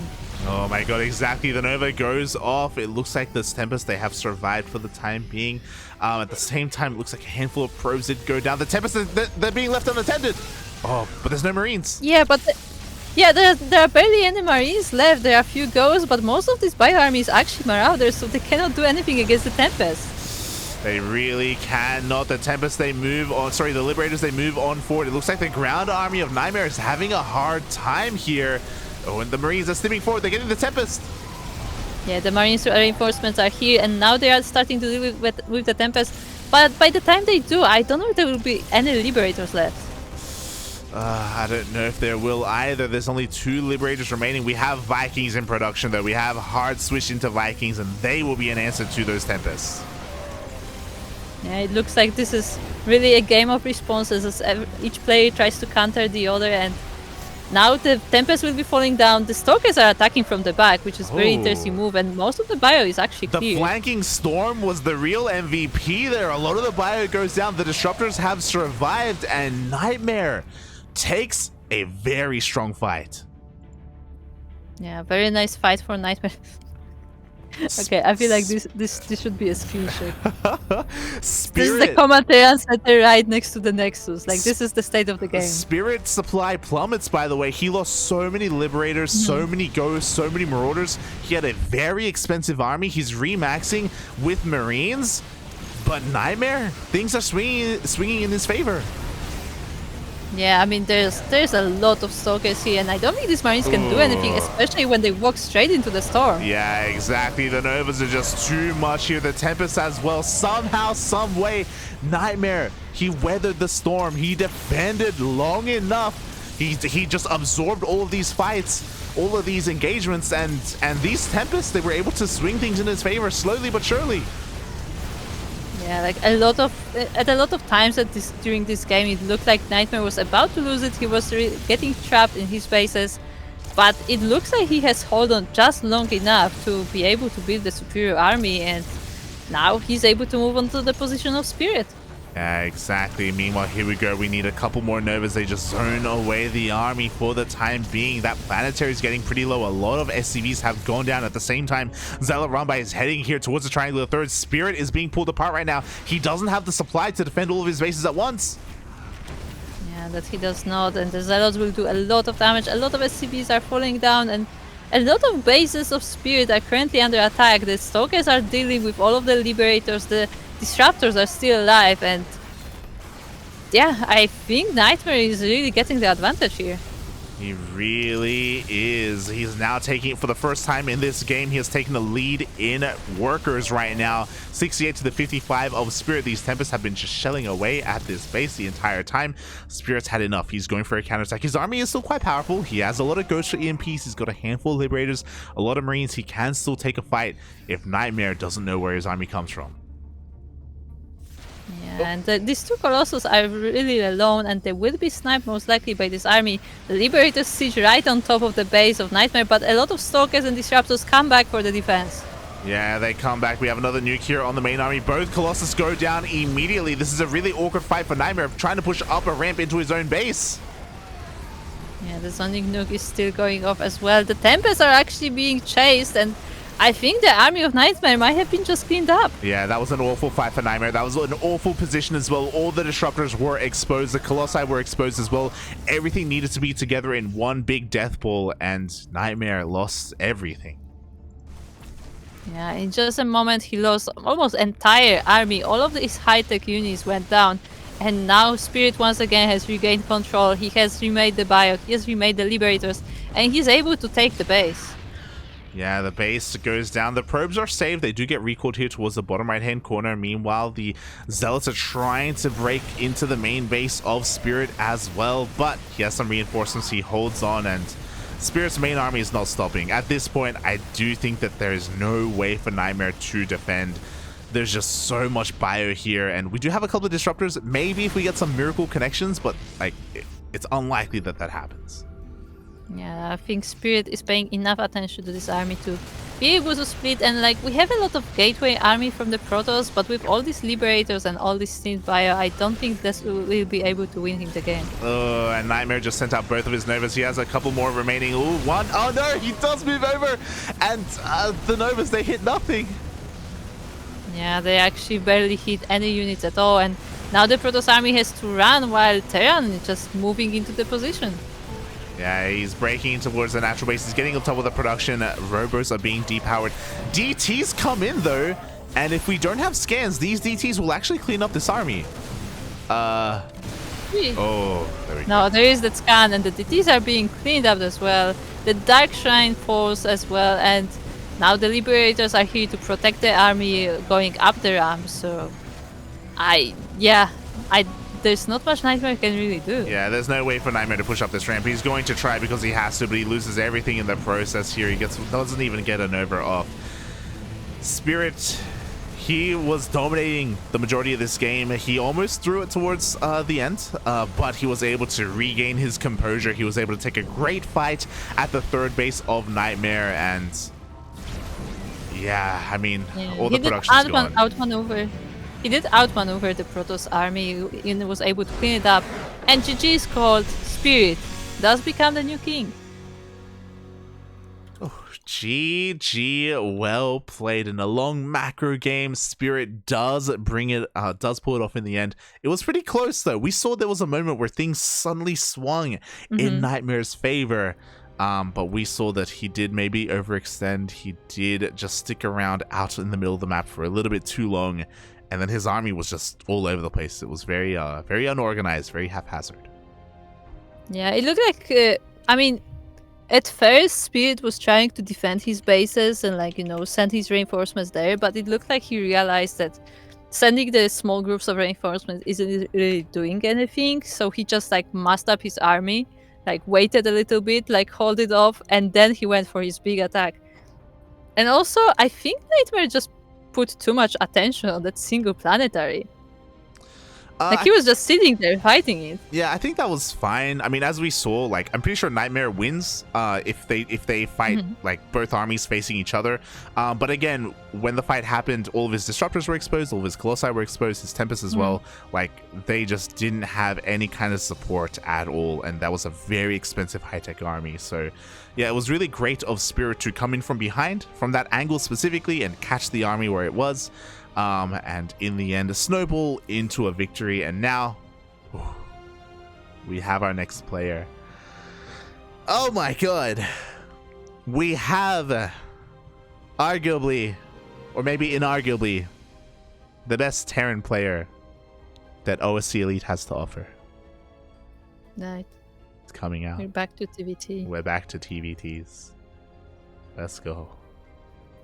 Oh boy. But yeah, it looks like we do have our next challenger ready. Do you want to introduce him, Matt? Introduce him. I wasn't expecting that as she muted. We, of course, are going to be seeing the one, the only. It is going to be ByuN coming up next. Oh boy.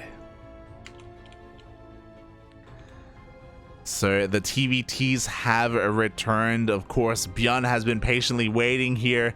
And yeah, really interesting of Eddie to save all the heavy hitters till the end. Skillous, Nightmare, Spirit, ByuN, one after another, they're coming out. And this is what we were talking about.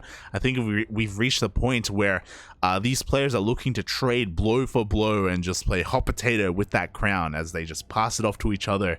Nightmare just dropping his to Spirit. And yeah, ByuN is a terrifying opponent. But it's a best of one, so he isn't a clear favorite by any means. Anything can happen in these best of ones. We have seen ByuN fall to lesser players in the past. We've seen him be decimated by players like Nicoract, for example. Like, in these best of ones, anything can happen.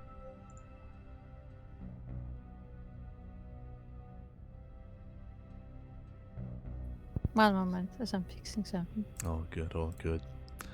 So, yeah, we'll see how this all turns out in the end. Let me just double check. I think we're almost at the end of the broadcast as well. We only have a handful of games left. Just double checking. Yes, we have 3 matches remaining. We have this one and then 2 more. Yeah, we do have 3 more games together with this one. It looks like there has been a spike with Discord spam lately. That's fine. As of course we are getting ready for our next series here, and yeah, ByuN is of course a big heavy hitter. We're gonna be staying here in the land of North America, and I wonder if we're going to get another long one. I guess it's going to come down to the map at the end of the day. It's going to come down to where we play, because ByuN's not afraid to be cheesy if he needs to. He's not afraid to come out and go for some cheese. Definitely. ByuN is one of the more cheeky, more aggressive players, and he can definitely come up with some cheese, but I mean, we'll see what he does. I just want to say, like, I was gonna say, what if Spirit does? But then I remember he thinks that cheesing a Terran is unhonorable. So I guess he's not gonna cheese. Maybe. We'll see. We'll see what the plan is. It looks like we're gonna be a little bit here, as I think Spirit is restarting his PC. So we have a little bit of downtime. I thought you were gonna say that actually Spirit is missing again. Oh boy. Hopefully everything's okay. Yeah, he's back. He's back. It's all good. It's all good. Okay.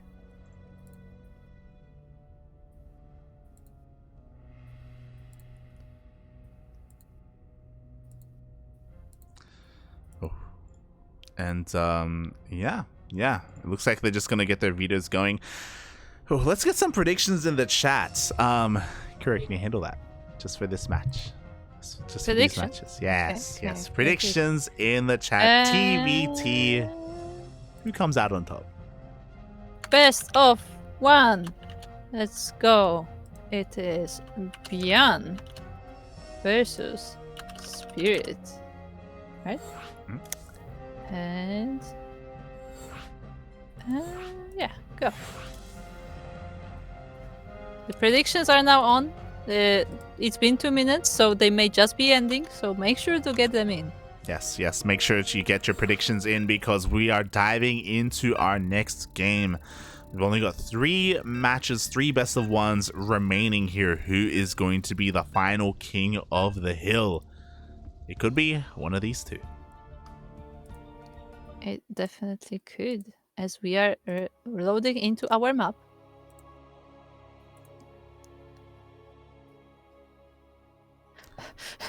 The game lagged for a second, but it's all good. Don't worry. We are fine. Yes, we are. And our TVT is now starting on Data C, and we are looking at our challenger. It's weird to say that, considering this is such a well-known player. But it is our challenger, representing Shopify Rebellion and South Korea. It is ByuN. And spawning in the bottom left-hand corner of Data Under the Sea, we have the Polish Terran player himself representing KyZ Gaming, the current king of the hill. It is Spirit.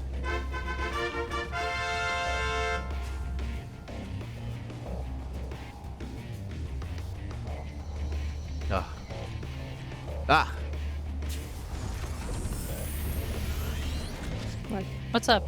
Vamonos, papi. I can see the chat wants some ByuN action. The ByuN joie is here. But is it going to be enough in a best of 1? That is the question. So far, we have mirrored builds coming out from our Terran players. No SCVs moving out across the map. Right. Yeah, there are no SCVs, no proxies, just honorable macro Terrans. They better not be going for mine. But the honorable isn't here, though. That's true. It's true. True's not here either. He had a chance today already. Chance not here either. True is playing Brood War. Yeah. Chance is still playing StarCraft too. Yeah, but I mean, he's not here, so there is no chance.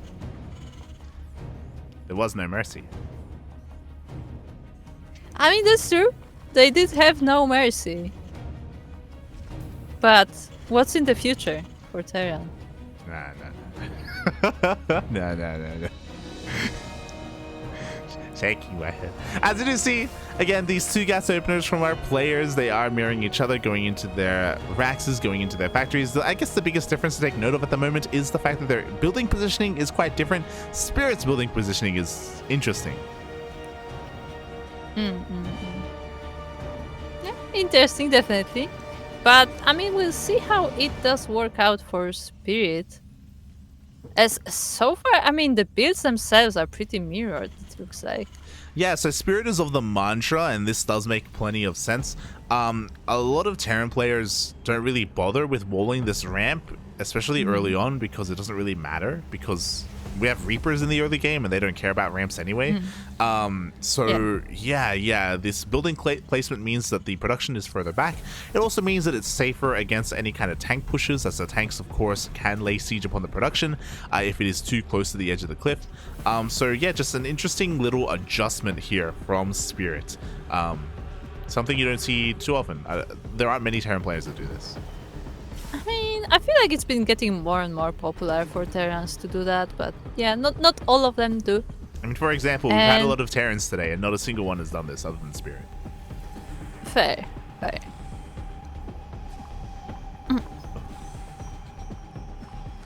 But yeah, we're just working on our bases, working on our expansions. 1-1-1. Yeah. You okay, Kuro? Yeah. It's TVT, and they're playing macro. We will be here for a while.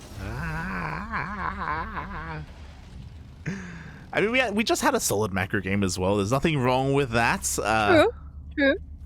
You had a great TVP That's just before definitely this. correct, and it looks like Spirit is the one going with the Raven faster.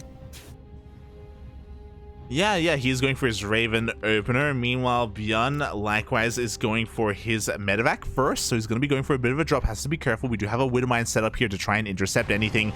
It looks like the medevac is going to be able to avoid it. Yeah, it does go the other way, and it will be now approaching the main. There are a few Reapers and a Hellion here to be prepared, but I think ByuN has enough bio to overpower this. Yeah, he does have enough bio. He was able to unload quickly enough, and now he's going to be breaking in towards the natural base. We do have a couple of Marines here to respond, an auto turret as well.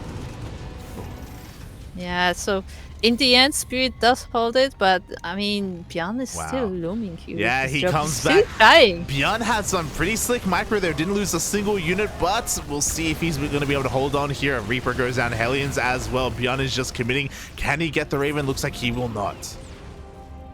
Yeah, the Raven was kind of teasing the army, flying over it, not really being able to do anything. But now the Raven of ByuN is coming in, and it looks like it's going to do some harassment of their own.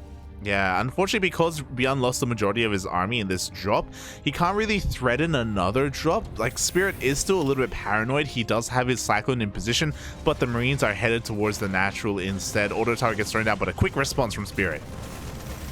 Yeah, quick pull there, and most of the workers will be saved. Just a little bit damaged. Looks like a Marine falls down though. Yeah, Marine does get picked off. Meanwhile, the rest of the reinforcements come across the map for ByuN. He's expanding and taking a third base on location. This is very greedy, very risky, but he's doing it because he's trying to be in Spirit's face right now, keep his attention at home. Yeah, which is definitely a valid strategy there, and Spirit has to really, use a lot of attention to keep up with these attacks, constantly switching between one and the other side of his base. Now losing this supply depot here on the front as well, and it's just like he can never move out because you don't know when ByuN is gonna jump next. Yeah, exactly. Depot goes down, which means Spirit's going to be further in the dark. He's not going to have anywhere near as much vision as he otherwise would, but he goes for a little bit of auto turret Raven harass here in both the natural and the main. Yeah, the double Ravens are doing a lot of damage here. Here we have a tank to defeat this, but it's also doing some splash damage. At the same time, ByuN is moving into natural of Spirit, and Spirit is setting up a position on the high ground, but the SCVs on the low ground are in danger. Yeah, and even though Spirit did kill 7 SCVs, he forces the cancel on the third base. ByuN is doing so much more. He has control of the natural. That he does. The tank is resieging to be closer to the fight, but it's only reaching the turrets, really, and the army of ByuN is still standing while the CC is burning. Yeah, exactly. It is on fire. Spirit is stuck on one base economy right now. ByuN is happily mining on 3. Again, I was going to praise Spirit by his auto turret harass. His Raven harass was impeccable, but because he didn't have his Ravens at home to defend, ByuN saw an opening. He went for it. It looks like ByuN is going to be losing his tank here. It looks like ByuN is being cleaned up, but again, it took a long time. Yeah, it took a long time, and it also Spirit had to leave his CC, so there is no mining in the natural, while ByuN already has his third base, so that's a lot of damage to the economy. Yeah, I mean, we have a stim on forward here. Spirit was maybe hoping to try and catch some of these Ravens. In the end, ByuN will save the majority of his army, will back off, reinforcing with more tanks, reinforcing with a third Raven. Yeah, indeed. Spirit has not fixed this.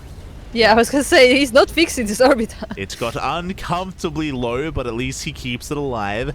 Back in the main base, Spirit did rebuild his third CC. It is already done. It's going to be morphed into an orbital.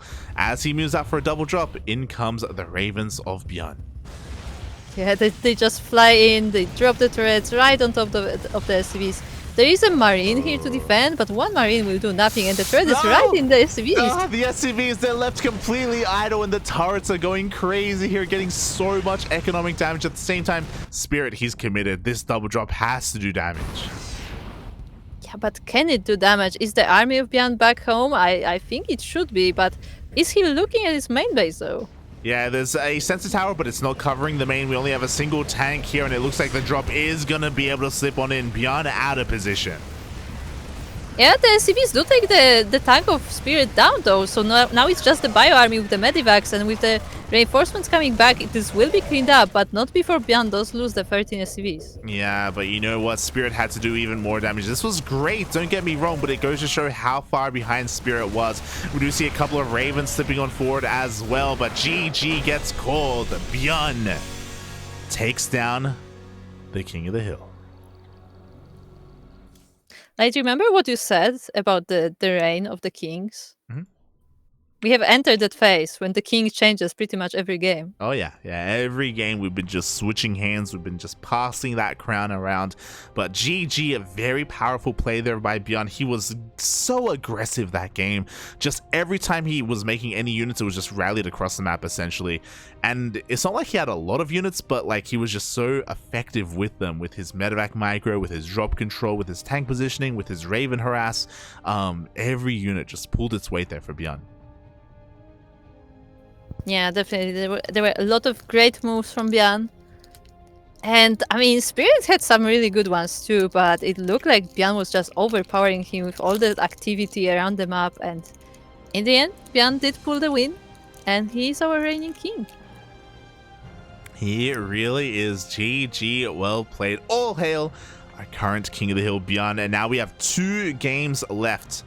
2 best of 1s remaining. 2 players remaining. Who are they going to be? Who can stop ByuN?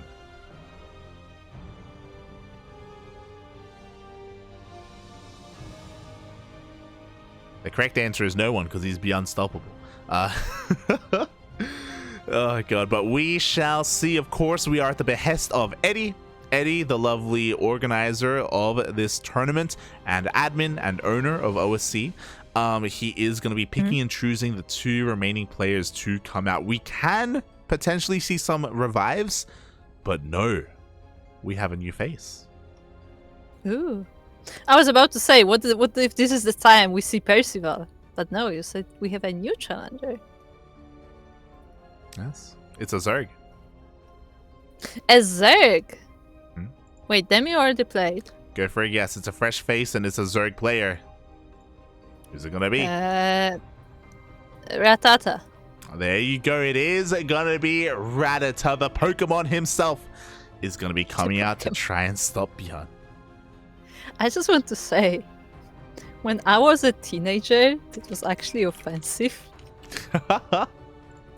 to call someone a Pokemon. It was like, it was a description of a very specific type of person.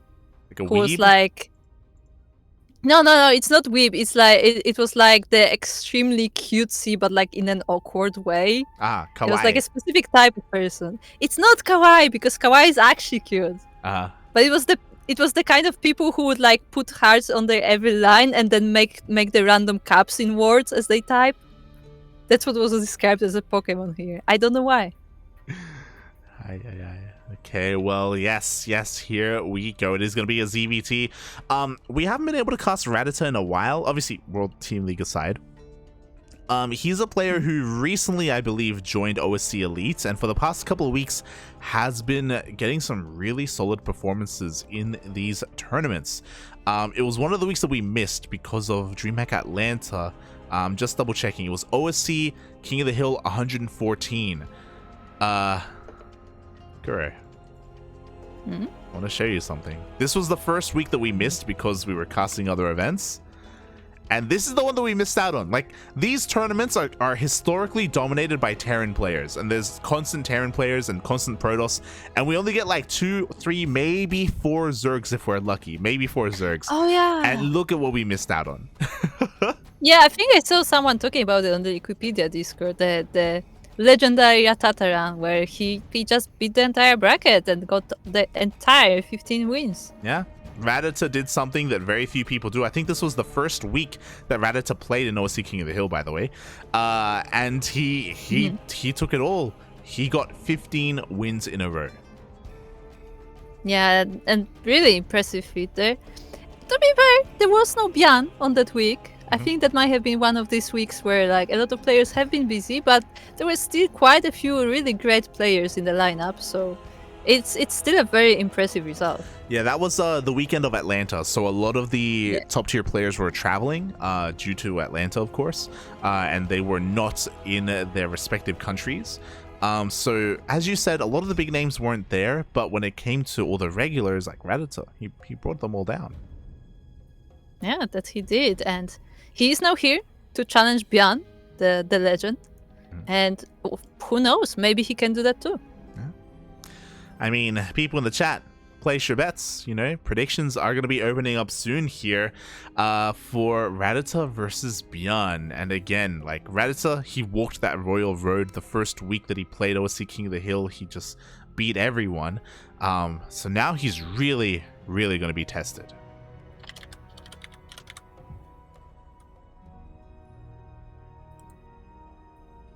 I started the prediction. This is your call. They probably closed by now. Yes, the call has been made.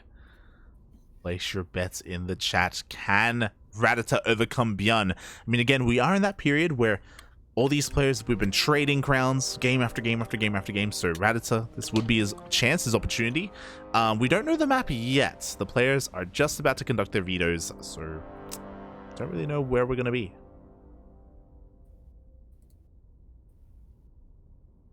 Yeah. We'll find out as the players are still doing the videos. Oh, ByuN vetoing tropical. So it's not tropical. It's not going to be tropical. That means it's going to be Rattata's map of choice. What is it going to be in the end? And is it going to be water for Cosmic Sapphire? Give us Eternal.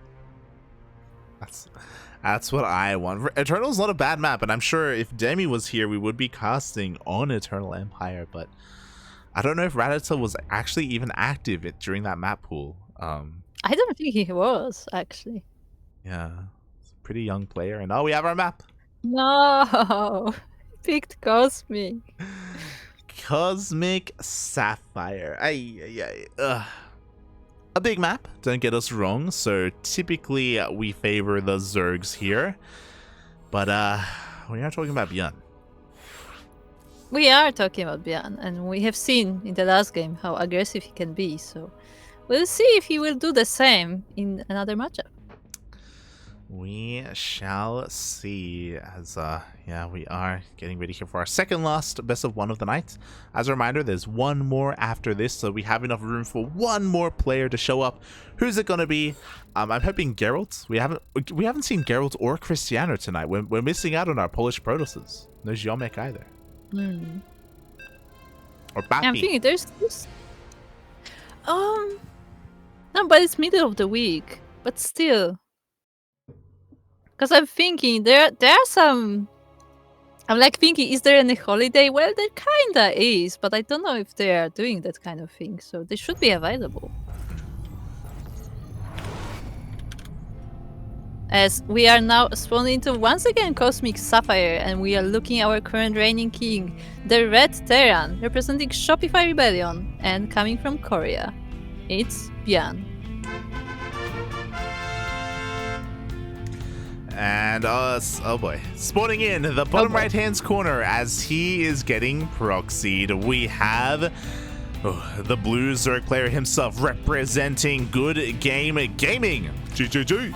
It is Rattata.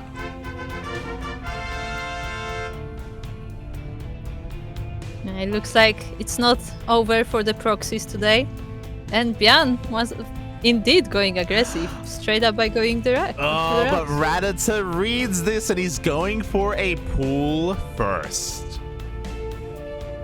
Yeah, so we have Turax proxy versus pool first, and an Overlord that's going that direction. It's not quite cute to go there, but he may just see it. Maybe. We have a 3 racks here, so this is very committed from ByuN, similarly to what we saw as Percival did this against Mixu. But unfortunately for Rattata, he will not see this coming, not yet. He doesn't have an Overlord over his base either, but because of the early pool, he will have a faster Queen, he'll have faster Lings, and he can start that Roach Warren as well, once he realizes what's happening. Yeah. I mean, so far he's not seeing this, and this will be the Firax Marine proxy. I mean, he's also obviously not scouting on the other side of the map, so there's no way for him to tell that something is not quite right. And now the SCV is out. They will start making these bunkers in the natural, and the Zerglings may meet them. Yeah, the Lings are already here because of the pool first opening. ByuN has to immediately turn around and keep these SCVs alive. So Rattata actually opts to try and go across the map with these Lings. Yeah, the bunker is going down in the meantime, and Rattata going for Roach Warren, so a similar response to what we saw today before, but this Queen is trying to save the day, actually. Yeah, bearing in mind that Rattata does see all 3 SCVs, so he knows 100% that this is going to be a 3x, but oh, this Queen is getting a little bit frisky here. I'm worried that he's being too adventurous with his Queen. Yeah, get out of here. Yeah, he's trying to buy as much time as possible, but that Queen does realize that it's a bit too dangerous in the natural. But with all the links on the map, like, Rattata is trying to defend this really aggressively, if that makes sense. Yeah, exactly. Meanwhile, the Marine cannon is getting higher and higher. This third base down to half HP. Rattata, it looks like he wants to try and save the third. Very ambitious. We'll see if he can pull it off in the end. We do have 3 Roaches on the way. Yeah, and unlike in the previous game that we've seen, the Marines are not quite moved into the natural, so these Roaches being morphed may just survive. They may be able to survive. The hatchery does go down. Meanwhile, across the map, it looks like a couple of Marines are rallied over to clean up these Lings. We'll see if ByuN can control here on the other side of the map. Rattata getting ready to try and collapse on this army as more bunkers are being finished. Yeah, the Zerglings on the other side of the map are now being cleaned up by a few of the Marines, but that means that if those Marines are at home, they are not here on the attack, and that just gives more chances to Rattata. And here we go, he pushes on forward. The Bile is designed to try and zone away those workers. 2 workers get focused on immediately. Yeah, the civs get focused down, only 1 is standing, and now ByuN is just moving in with the Marines, but I think Rattata has enough. Yeah, Rattata has enough. He has enough Roaches here. The Ravager goes down, but that is worth it already. Ooh, nice target firing on that Queen. ByuN trying to squeeze out whatever value he can from here, but again, he's all in, and he's being cleaned up. Yeah, I also like the micro of Rattata pulling back the damaged Roaches to turn them into Ravagers, and now that this is held, ByuN's attack was not effective, and he's forced to just move on with the game. Yeah, ByuN, he is trying to transition here. He does have a bunker on the way. He's rushing back home with his Marines. Transitioning from here is very difficult to do. Not impossible, but almost. As Rattata is just going for a big counterattack, and ByuN, what you see is what you get. He only has 6 Marines to defend. Yeah, 6 Marines, and most of the barracks are still floating. Actually, all of them are still floating. There is that factory being made in the main, but yeah, this is the entire army right now. Yeah, this is the only thing that's keeping ByuN alive. This one bunker full of Marines that looks like the Ravager Biles are going to be connecting here. The bunker goes down, the Roach Ravager breaks on forward, and Rattata is looking to bring down a ByuN. There's a second bunker on the high ground, though, just to try and buy some time. Yeah, and it will buy some time, but the wall falls down. The SCVs are trying to body block the Roaches, but that also means that a lot of them will die. Oh yeah, a lot of SCVs are going to be going down. More boys are being pulled. The Marines come off the line as well. And it looks like with these SCVs, ByuN may just barely clean this up, but the damage has been done, and ByuN is crippled. Yeah, even when he cleans this army, like, he's down to 10 workers total. He's making a CC, but, like, will he be able to use it? Yeah, there's a reason why when you proxy 3 racks, you're all in and you have to just end the game with that. You have to try and kill your opponent, and ByuN just wasn't able to do it. He wasn't able to pull it off in the end. Again, the pull first from Rattata, he just read ByuN like a book. It was beautiful. It was everything that he needed to go right for him in this game, and now ByuN is down to 7 workers. I mean, he does have mules. I don't think mules are worth 20 workers, though. No. Not at all. And from this point, Rattata can do whatever he wants. If he wanted to, he could even throw down a lair, just drone, take a third, and go into mutas. He can just make more roaches. He can do what he wants. And it looks like he's going to play it out safe. He's going to go for a 3rd hatchery. Yeah, I mean, might as well. I mean, after all, like, regardless of the situation, like ByuN is still a very dangerous opponent, and he's known for his micro skills. So even with a few units, he can get quite a lot done. So I feel like it's better to be careful with him. And I mean, Rattata has all the time he wants to take up. Oh boy. He does have quite some time to tech up here. Like Rattata, again, he has a lot of freedom. ByuN is on one base. Like there is nothing pressuring Rattata to spend resources on army. He should be free to just make queens, make drones, get tech, get a lair, and just go for a solid push off of 3 bases. But as that happens, no ByuN. Can he come back? Banshees, they're a way to do it. He barely has the resources to get one. Yeah. But he does get the Banshee, and it looks like it will be a Cloak Banshee as well, so if Rattata is not careful, it may do a lot of damage. The thing is, can it do a lot of damage to negate what happened to ByuN in the early game? That's the question. That is the question. Probably not, but ByuN is... He has to try, right? Yeah, he has to try. He has to fight his heart out here with these Banshees. He's gonna try, if there is a slither of a chance, you know, maybe 0.001% that he can come back in this game, he's gonna try and go for it. Cloak Banshees are definitely a way to do it.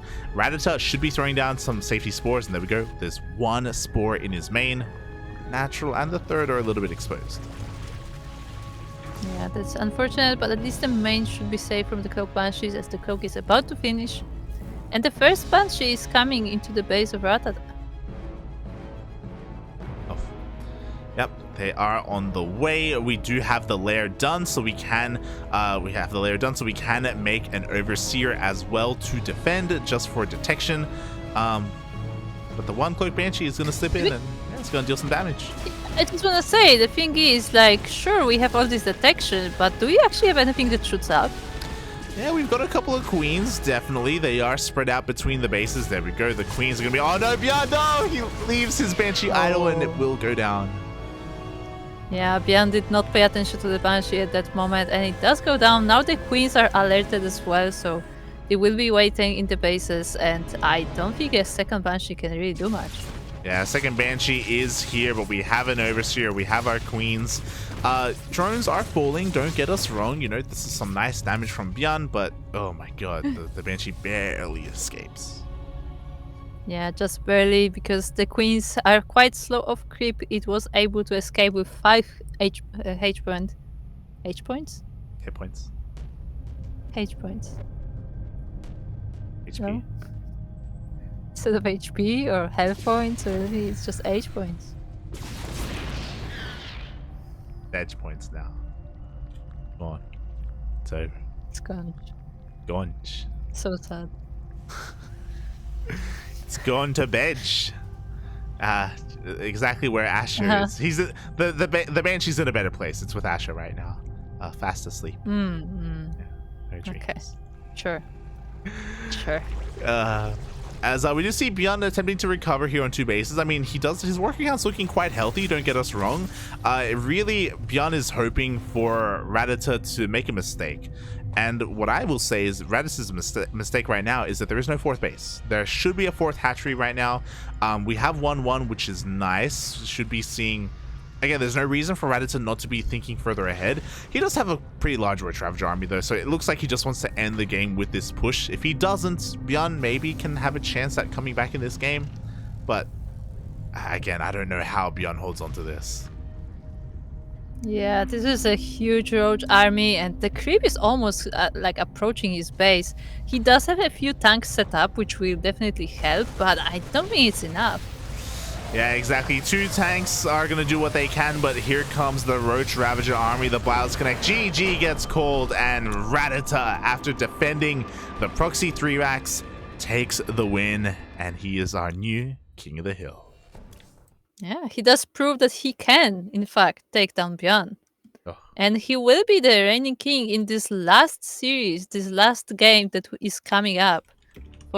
And whoever wins that last game will be the reigning king for the next week and will receive a bit of a bonus.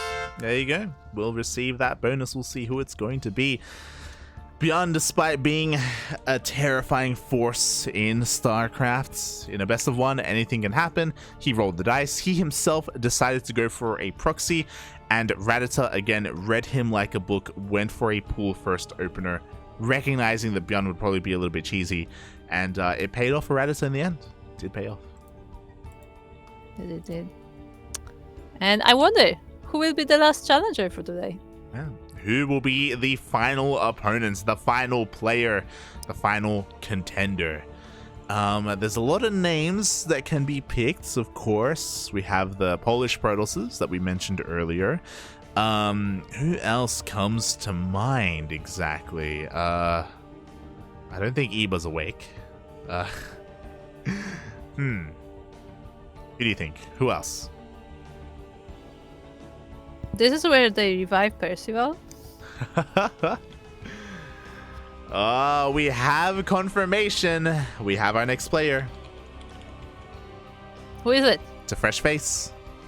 It is a fresh face, and it is, of course, a Terran. Has Nicoract played today? He has. He has. He has.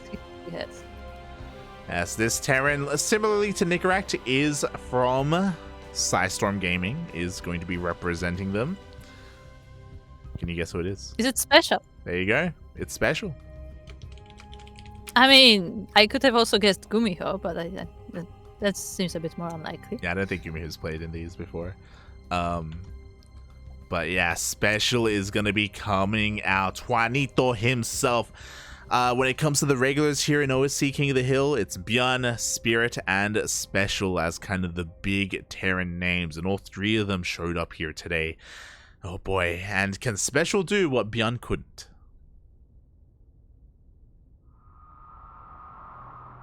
That's what we're here to find out. To be fair, I mean, ByuN lost because his cheese did not work out. Like, that was mostly it. So maybe if SpeCial plays a more straight-up game. So what you're saying is, will SpeCial's cheese work?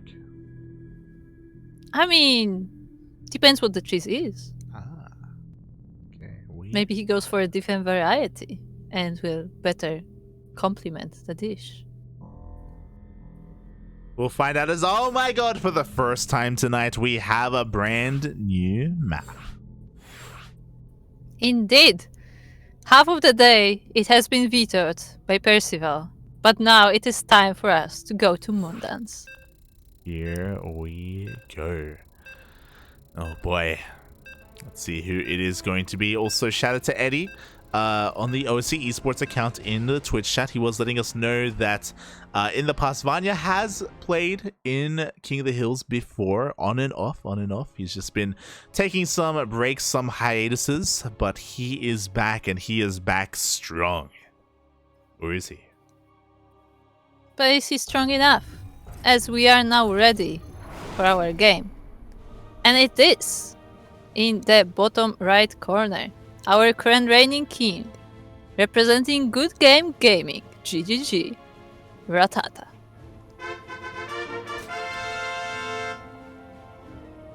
Did you close the predictions for the last game? No. You can close them. You don't have to start predictions for this one. It's okay. And spawning in the top left-hand corner of Moondance, we have his opponents, the Mexican Terran player representing Storm Gaming. It is SpeCial.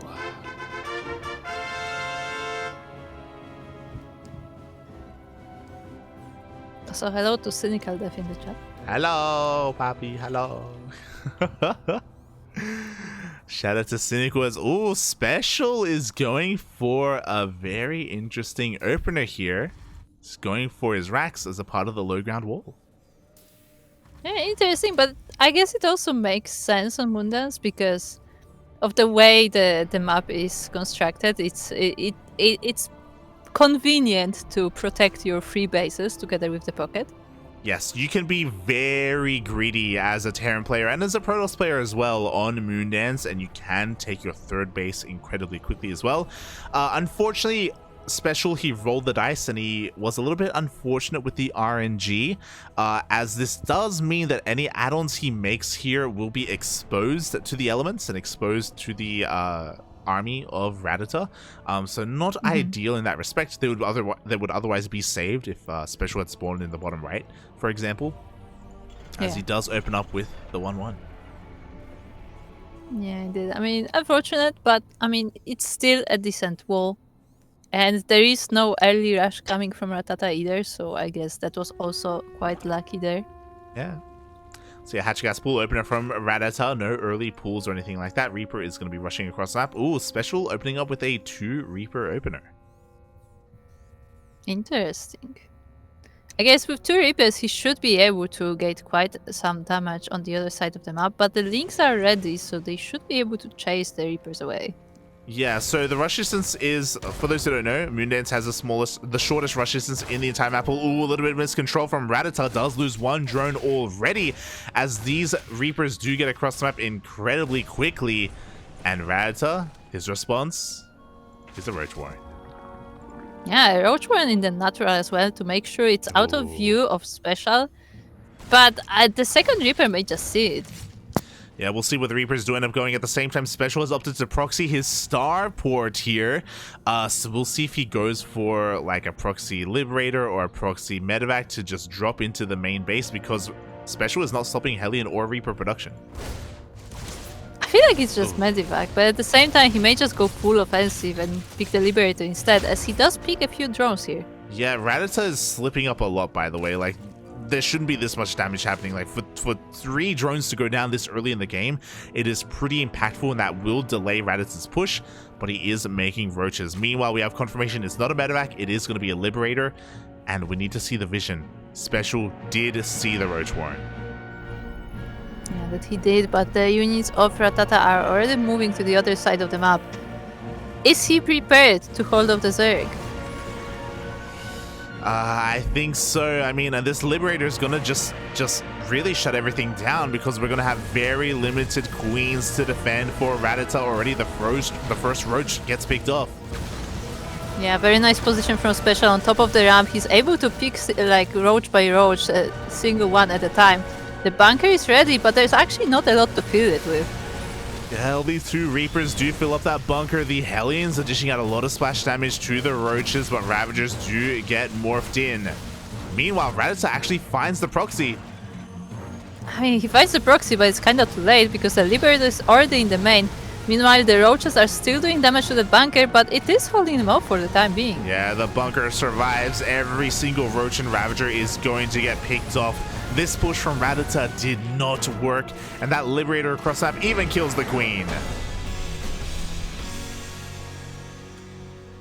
And in the end, SpeCial will be the final king for today and the reigning king for next week.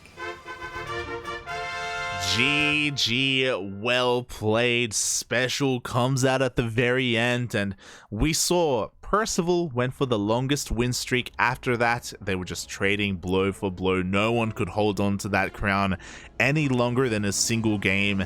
And that game specifically, unfortunately, Rattata, he was losing a lot of drones early on, which slowed him down, and the Roach Warren was scattered, so SpeCial had plenty of time to react. Yeah, very nicely done by SpeCial. And the Liberator also did a lot of damage. The proxy Liberator, like just full on offensive. And as it was doing damage, there was a second one on the way as well. So if that didn't do enough damage, there was more coming. Oh yeah, exactly. And with that, it was a little bit too much for our Zerg player to handle, and SpeCial will be our final king of the hill. And I hope everyone in the chat enjoyed themselves. We had a lot of quality games here tonight, not just for OSC King of the Hill, but also our DreamHack Atlanta cast a little bit earlier. Yeah, we've just been streaming for a while now. Yeah, that we have. So thank you for sticking with us, especially if you've been here for... Kuro has shut down. Almost 7 hours straight. Almost 7 hours straight of casting. Oh boy, we have finally made it, and thank you so much, Kuro, for joining me for the King of the Hill broadcast. Thank you. Yeah, thank you for having me. Thank you for enjoying me casting and making terrible puns out of Terrible. my exhausted brain. Terrible. I mean, look, you can say that after you cast with Asher and you make your horrible double They're not meaning puns, lines, though. okay? They're not puns. They're different kind of Look. a bad joke. Look, they're awful. They are. Oh my god. But yes, thank you so much everyone for tuning in. Hope everyone enjoyed themselves here today after 7 long hours of casting, and we're gonna do it again tomorrow. We mentioned it earlier, but if you weren't here, we were actually covering some of the DreamHack Atlanta games that weren't covered on any stream. They just weren't broadcasted, period, because there were so many games going on at once. It was impossible to cast everything when it comes to the main stream, the B stream, the C stream, or the D stream. So both Asher and I have picked out a wide array of matches to go over, and we did end up casting 2 full groups, 2 groups today in group stage 1, and we're gonna do another group and a half tomorrow for group stage 2. And then we're going to move on, group stage 1 as well. And then we're going to move over to group stage 2, and then group stage 3, and the knockout bracket. And we're going to try and cover as much as we can of some of these really, really good matches that just weren't casted. Yeah, like with how many matches were going on at the same time, I think at some point it was like 32 matches at the same time. Like, it was nearly impossible to cover them all, but with the replays being publicly released, we can now, you know, showcase those matches, and people can check out what happened there. Yeah, exactly. So you can tune in. Of course, all of our VODs get uploaded to YouTube. So if you can't tune in live, and if you're interested in our casts, then check us out on YouTube. Check us on all the social medias: Twitter, Facebook, Instagram, YouTube, Discord. We're all over the place. We announce whenever we go live, and yeah, check it out. You know, we've got a lot for everyone, and yeah, again, thank you so much, Kuro, for casting. If people want to tune in to more of Kuro, where can they find you? Hashtag #inbadge. I mean, at Twitch TV/16squadsanseki, where usually I don't play StarCraft, but every now and then I do, and I fail horribly at it. So if you want to enjoy that, then feel free to come by. But if you want just StarCraft casting, then make sure to follow this channel, the CranKy Ducklings, where this is where all of our StarCraft tournament stuff is happening.